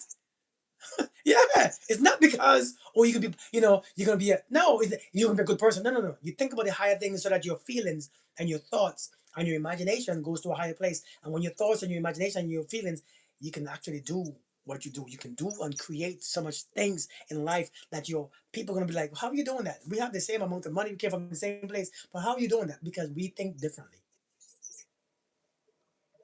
Yeah. Hey Sierra, how are you doing? But that's the thing. You have to learn to elevate from the thinking and your imagination, and then you can elevate for real. Some people call themselves Christians and this and all this religious, but you're still in the mind full of hate and anger and resentment. How do you do both? You can't do both. You have to choose one. It's all in the mind. You have to choose one. The Bible always tells you, now that you heard my voice, harden not your heart. You have to choose one today. Choose one. But many of us, we don't know how to choose because listen, hey, some things feel good. Some things feel good, don't they? Some things feel delicious. I know we're stuck. I want to do good, but the bad feels so good. Why does the bad things feel so good? I don't know if it's so much the bad things actually feel good. I think it's the fact that we think we're getting away with something that we're not supposed to do, and that taboo is what feels good. It's like it's the defiance more, I think, than it is the actual deed that's being done. That makes sense too. And and the ability not to control ourselves. Whew, Lord, 'cause when you angry and you can't control yourself, you feel free. But I've learned, man, in this journey, man, love makes you feel a lot more freer. Love makes you feel like ain't nothing blocking you. Ain't nothing blocking you. You don't have to have an excuse to go off on nobody because you don't really want to go off anyways. You don't live on the edge. You don't always be in fear and always worried about something. It is. It really is. When you in the frequency of love, you get along with people so easy because you forgive them. You learn to say, it's okay, it's all right. I know you're in a bad mood. Do you notice that when you in the love frequency, you like, yeah, don't even mention it. But when you in that ugly frequency, oh, they piss you off. It's a wrap. You ready to hurt somebody? You ready to go off? Our kids and everything. Shape our minds, indeed. And so it's better to live in the frequency of love. And love don't look a specific way, and it doesn't look a specific color. It's just something that you understand. Love is not what we think it is. Love is not a supernatural power. Love is something that we have to understand. If I like how the Buddhists put love. Hey, Harmony, I like how the Buddhists put love. How the Buddhists explain love. It says if you love something, you let it grow. If you love something, you let it grow. You leave it alone, you let it grow. That means you do what you can do. You weed it, you pull the things up around it, you clear the path so it grows. That's what love really means. If you love something, you let it grow. If you like something, you want to pluck it. You want to mess with it. You want to poke it and wear it and touch it and eat it if you like it. But if you love it, you want to let it grow as beautiful as it can be. blossom into your beautiful self. And that's why we know when somebody loves you.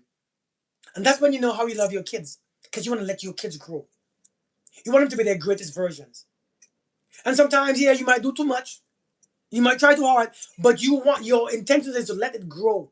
And so especially in human beings, if I love you and you love me, I don't have to force you to do anything. I let you grow, let you grow into whoever you want to grow in. That's your business. It's my job just to admire you, no matter what you become. But we can't do that. Miranda, why do you think we can't do that?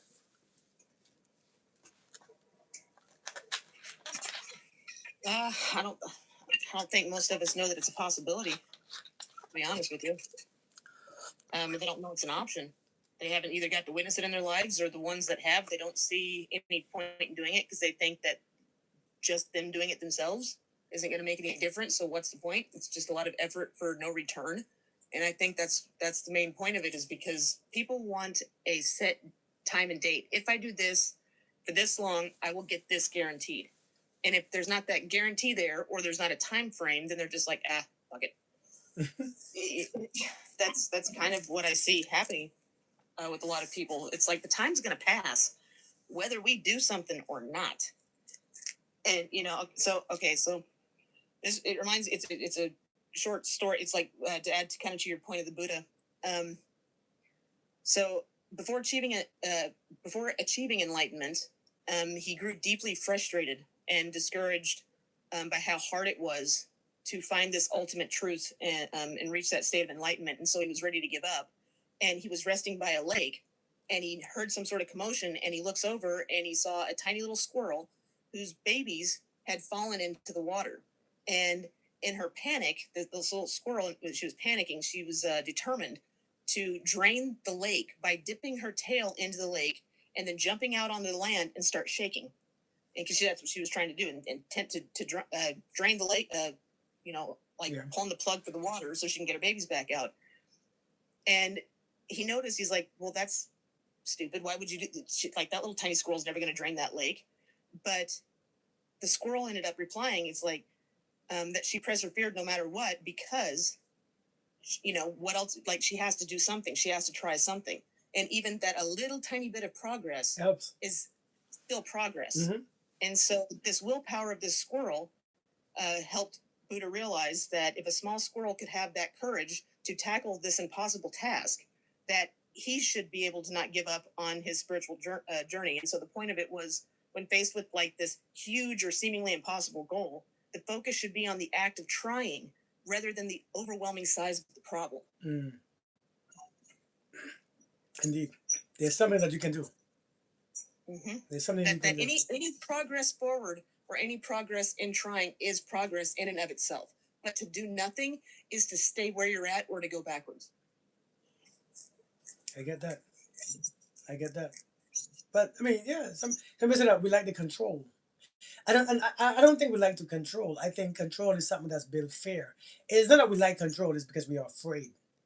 Control it's is not control, it's boundaries. Huh? It's not control, it's boundaries. Yeah. No, I'm saying some people say that they like no, I'm saying when we can't let people grow and let people be. Oh, okay. Because we like the control, but it's not the control that we like, because nobody likes to control, because you feel off, you are forcing, that you are trying something that is not it should. But I think many control others isn't that technically having control over us, because it's dictating every move that we make. If I try to control you, that means I have to manipulate. I have to watch your actions more than I watch mine, so I can set up a certain parameter of behavior that I have to do and stay within to be able to make sure that the outcome is the way that I want it to, just so I can set it up to make you make the choices that I want you to make. And that's why it doesn't work. I'm controlled by my own sense of control. And that's why it doesn't work, because while you managing me, who's managing you? See what I'm saying? The thought of me controlling you, so right. Me needing to control you is what's controlling me. Right, but it doesn't work, because it doesn't. Right, and so that's why we gotta stop. It doesn't work, so we need to stop, because as you watching my moves and doing doing my stuff and doing this stuff and doing that stuff, you watching me doing that. Who's managing your half? Nobody is. I can't be me if I'm too busy making myself into something to trick you into doing something that I think I want. Indeed. And so the best thing to do, the best thing is to let each person, again, when you love something, you let it grow. You let it grow. And if it grows to a point where it no longer recognizes you, so be it. So be it. Mm-hmm. You have to let things grow. I think people are afraid to be outgrown. Does that make sense? Well, you know what else? That's also the reason why most of us don't feel like we're loved, is because we're too busy pretending to be something else in order to control someone else. Hmm? That whenever they say they love us, we're like, well, how the hell can you love me? You don't know me. I'm not being the real version of me. Hey, And Melly it Mel. might not think consciously, it might be subconscious, but that's exactly what's happening. Um, Saving grace. You said I thought it was if you love something, you let it go. To let something go is to let it grow. Mm-hmm. Now, letting something go. I can pick the flower or I can enjoy it from the garden. Hmm. Letting something go. Thank you, Lisa. Come on now, Lisa. Thank you, but Lord, Lisa, come on now. That's a lot. Thank you, but Money, money, money, I think you sent just money. enough already. I thank you. Okay, thank you so much. Um, Thank you, Lisa. He deserves it. uh, but here's the thing. Hey, what's up, Peter? How you doing, man? Letting something go is not physically letting it go out of. I mean, except if you want, but letting something go means you don't put control on it. You don't put all these things on it. You don't put your emotional manipulation, like she was saying, on it. You don't manipulate them into staying, and you let it go, meaning you relinquish all your power, right? You relinquish all your power. Thank you, Lisa. Thank you so much. You release all your power. And when you release all your power, that person has a choice now. They have a choice. They have the freedom of choice to love you, to experience you, to be who they are. And in them being who they are, they can see a lot clearly. They can see clearly. They can see if you are or you ain't the one. You all can hear me? Can you hear I me? can hear you. Oh, Stephanie said that she's not hearing. Um, Let me make sure that my stuff is not bad. Okay. You might have to go back out and come back in, Stephanie.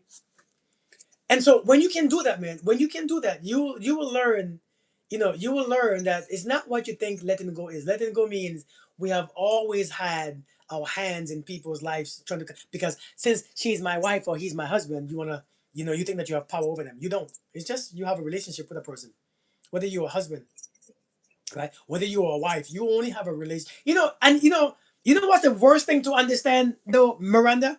All you have is relationships. That's all we can have. That sucks, don't it? Mm-hmm. That sucks. Well, I mean, isn't life kind of determined by the quality of our relationships? That's it. Everything's a relationship. It doesn't matter what it is, whether it's your pet, whether it's with nature outside, whether it's with the condition and the cleanliness tree. of your house. Yeah. It doesn't matter. Everything It's a relationship. is a relationship. People say I'm done It's with a quality relationships. of relationships. Yeah. Quality of life. That's all it is. That's all we have, relationships. That's all you can have. But when you understand that, it's a beautiful thing, isn't it? It's so beautiful when you can understand that. And so then you don't force things, because your relationship don't have to change if you don't want it to change. I could still love you even if you're gone. I could still respect you even if you're not here. I mean, you still love your grandmother, and she ain't been here for years. Your grandfather, your great grandmother, they ain't been here for years, and you still love them, don't you? So, you don't have to hate something for dislike something for them because they have moved away, or they. But when you understand that all you have is relationship and not people, you tend to love differently because you understand that you can't control what anybody does. So the best thing to do is let people go, let things be, let things go, and let them grow. Let them grow. When you let a man or woman grow, you see how beautiful they really are. They can blossom. But many people, we try to stop people from growing because they don't want to be outgrown. What if you grow so much and you become this, and then you don't want me anymore? What if you don't love me anymore? But you have to also remember, though, it does take a bit of care and intentional nurturing, because what happens if you don't tend a garden, it becomes overgrown and the weeds choke it out. True. And so it does take, but I mean, but that's to make sure that the plant is able to grow. So the environment that you provide that plant and you provide your garden has to also be maintained and taken care of. We all Amen. think that love's just supposed to happen on its own without there being any effort involved. That saying that you have all the time, it's like, I don't have to be thirsty to get my partner a drink of water. I also don't have to wait until my partner's thirsty to go get myself a drink either. Mm. And True. you know what I mean? So it's like we can take care of ourselves and they can take care of us as well. So, you know, it's like I can get them water if they want it. I can bring it there. They don't have to drink it and they'll drink it when they're thirsty. But we have to actually put effort, intentional effort into things. Otherwise, it will just get overgrown with weeds. That is true. Hey, Sierra, you said that it can be hard. Yeah, it can be hard when it's not practiced. It can be very hard when it's not practiced. It can be hard when you have fear or attachment to a specific outcome. That's when it's hard because you want it to be a certain specific way, right? You want it to be a certain specific way, and so you try to control it, and so you worried about, but if I let them go, what if they leave? What if they don't love me? What if what? And so then now it's hard Doesn't because, that take the adventure out of it? huh? Doesn't that take the adventure and It the does. excitement out of it? It does. Because It really like does. we all talk about how bored we are and how, you know, like boring our safe relationships are and that kind of stuff. It's like, well, quit expecting a certain outcome and allow things to be as they are. Truth is the best adventure that anybody could ever have because it'll always put you where you're supposed to be. I like that. And it'll always, you know, because you're not trying to control the other person's reality. You're not trying to control the outcome of something because if you're controlling the outcome, then that means you know what's going to happen. Of course, we're going to be bored. I like that. I love that. Do you know the second biggest thing about relationships that doesn't make sense? No. People want to be happy Oh yeah. in the relationship because I think Quit looking for happiness. Look for contentment. look for your. Happiness comes with others. I just want to say, preach, Miranda, because I just had to come up to say that, because, girl, you is serving. She Thank is. you, lovely. I You appreciate serving that. life this evening, ma'am. You and Kirk, Pastor Kirk and Pastor Deacon Kirk. Miranda. Oh, jeez, that's funny. I was like, you guys better get it. I'm at work, like, go ahead. I mean, I'm like, oh no, I'm going to be on the call. But That is hilarious. I'm Pastor like, you Kirk guys and better come on, come on. I've been taking notes for as long as we've been on live. I've been taking notes. I'm like, oh my God, I'm gonna need another notebook. yeah, Oh man. my God, this is too much. You just But it has definitely been very much so, very good, eye opening about relationships, about what we thinking, like the control, and I just learned I wasn't in love. I was attached, and I was like, ah, well, thank you, because that made me feel much better. Because I'm like, oh, I was in love. I'm like, I was attached. Because if I was in love, I would have just been chilling. I mean, we're not even attached to the person. We're attached to the outcome and what we think the kind of life that we're going to have. Exactly. I was attached. Whenever we break up with somebody, what ends up happening? We're not actually missing that person because if you really think about it, the person probably drove us fucking nuts. trash. What we're Real missing, talk. what we're grieving is we're grieving the fact of the future that we thought we were going to have. Exactly. That is so true. That is exactly. I'm like, hey, we said this. This is what we're supposed to do. And he looking at me like, yeah, okay. And I'm like, yeah, I'm out. It's Yeah. a wrap. And I'll holler. Later. So, but thank you guys. I appreciate that. I just want to come up and say you guys rocking the house tonight. That's all I want to say. Indeed. Hey, we Well, I have. appreciate that. Thank you. We have somebody up here. Hey, how are you doing? I'm not to say your name. What's her name? Mut. Lord have mercy. Mutlev. I don't know his name. Are you there? Okay, I don't think the person is there. Um. Oh, thank you. Yep. But yeah, I mean, we try we try so hard to do all the things, and you know, relationships are not what we relationships. Listen, I keep saying the same thing. I don't think people understand what I'm saying.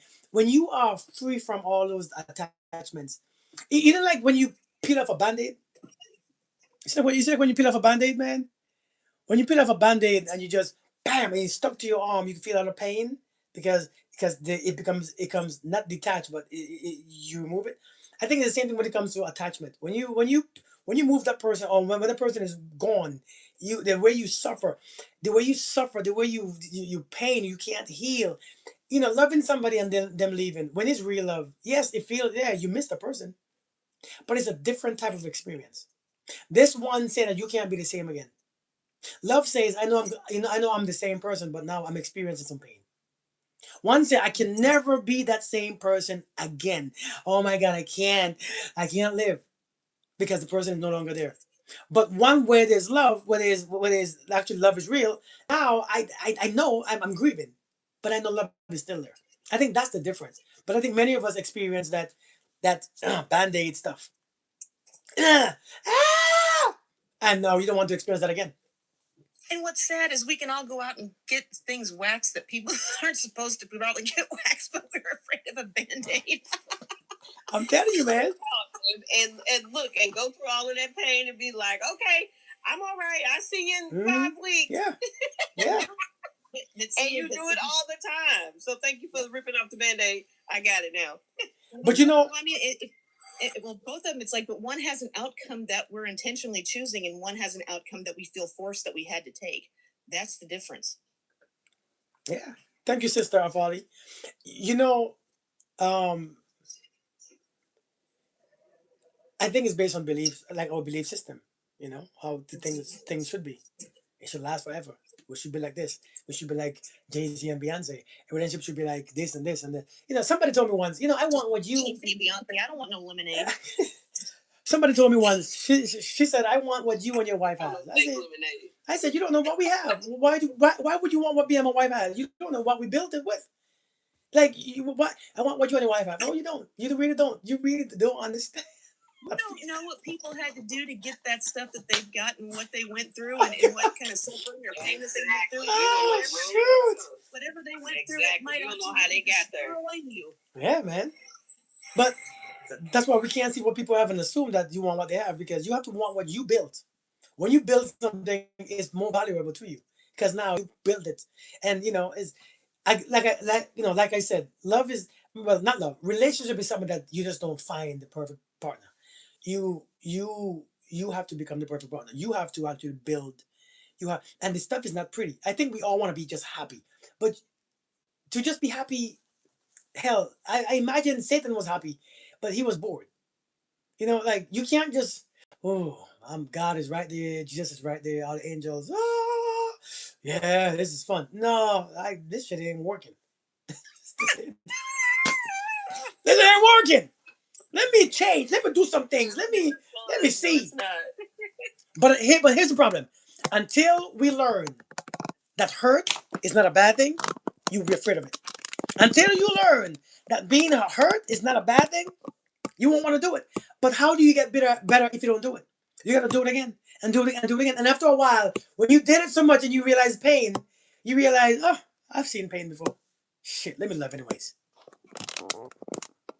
You know what I mean? So I just want to learn from my mistakes. Indeed. But when you do some things, it's like swimming. When you swim and you fight some waves, you're no longer afraid of the waves. Just like love and relationships. When you've done it and you realize, well, hold on, this is a normal thing. It's just that you think that you shouldn't feel pain. You think that you shouldn't be like this. You thinking, and now when you see it, you. I remember the first time I took and what was that shot that we used to have back in the days? That was anthrax. Tetanus shot? No, anthrax. Oh, anthrax. Woo! When you took that shot, because in the military we took them shots before we deployed. And when you take them shots, you feel that thing go in, and when it went in, you're like, oh my God, this feels terrible. But the thing is this: we know what it felt like before it came in, and so when you felt it, uh, it's okay. It should be feeling this way, right? And it's like relationships and breakups. You should feel pain. If you know that beforehand, why are you like? Why are you surprised? Oh, I don't like how it feels. It's painful. But when people don't tell you the truth, just move on. You just can't move on like that. It's not how it works. You'll be okay. Well, I'm not okay now, right? And so now you feel a little pain. You want to wish it fast. You want to speed through it. You want to just, over. No, relax. Just you're gonna feel that thing going you. You're gonna feel it, and it's a part of it. It's normal. It's Perfectly normal. So you ain't got to fight it or force it or just learn to understand it. Nobody want to understand their pain. You have to understand the pain. You have to, so you can know exactly what it's telling you. You have to listen to the pain, understand the pain, not just dismiss the pain. We want to dismiss the pain. We want to get rid of it. Let it go. No, I don't want it. Please get it. No, then it comes back. It has to. So with relationships, if you enjoy and not enjoy, if you understand the pain of a breakup, of a divorce, then after a while you realize, okay, I can do this all the time. Because I understand the pain. The pain is not something to. It's my ego. I haven't lost anything. It's just some things don't last forever. It just don't. You didn't make a mistake by choosing them. You chose them. Stop talking about you made a mistake when you chose them. You didn't make a mistake. You chose them, and it's not everything that you choose end up to be what you want. You ever chose to eat a plate of food and it made you shit your guts out, but you chose it. So did you make a mistake? No, you didn't. You just didn't know what came with it. This is why I said you have to forgive yourself for not knowing what only time could reveal to you. You have to forgive yourself for not knowing what only time could reveal. And time didn't happen yet. So you have to be okay. You didn't make a mistake. You chose. We're grown. We don't make mistakes. We choose. We don't make mistakes. We choose. And when sometimes everything that you choose don't agree with you, that's how you know, okay, let me not choose this again. But to be crying, suffering, talking about, I made a mistake. You know, you didn't make a mistake. You made a choice. You just didn't like your consequence. You get to choose your actions, but you don't get to choose your consequence. You are still there? Perfectly said. Totally Yep, understood. perfectly said. Yeah, that's Yep. what it is. Yeah, that's what it is, Even man. though you ate that food and you had to go to the bathroom, guess what? You're going to eat it again because if you like it, you're going to do it again.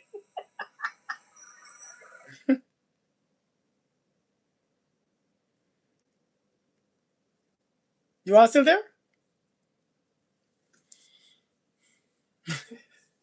You are. Can you hear me? Yes. Oh, but yeah, man. But that was what I wanted. I've been on here for too long. I've been on here for like 2 hours and 36 minutes. That's a long time. So it's time for me to get off of here, man. 80,000 likes. Huh? You got 80,000 likes. Oh man, I didn't even know. I didn't even know. You all, thank you all for coming, man, and thank you all, Chesney and Miranda, for always coming up, assisting me and helping out and stuff. I appreciate you, and I know that's Chesney with all the noise. I like tribe. I like it. So I love interacting with you guys. Indeed, indeed. I will see you guys Always happy to tomorrow. assist you. Oh, stop it. Thank Love you, you Chelsea. guys. I love you guys, man. You all be safe. Oh, Cedar. You all have a good weekend, and be good. Bye, everyone. You guys have a great weekend. Bye. Love you, Kurt. Love you, Jasmine. Bye. Love you guys too.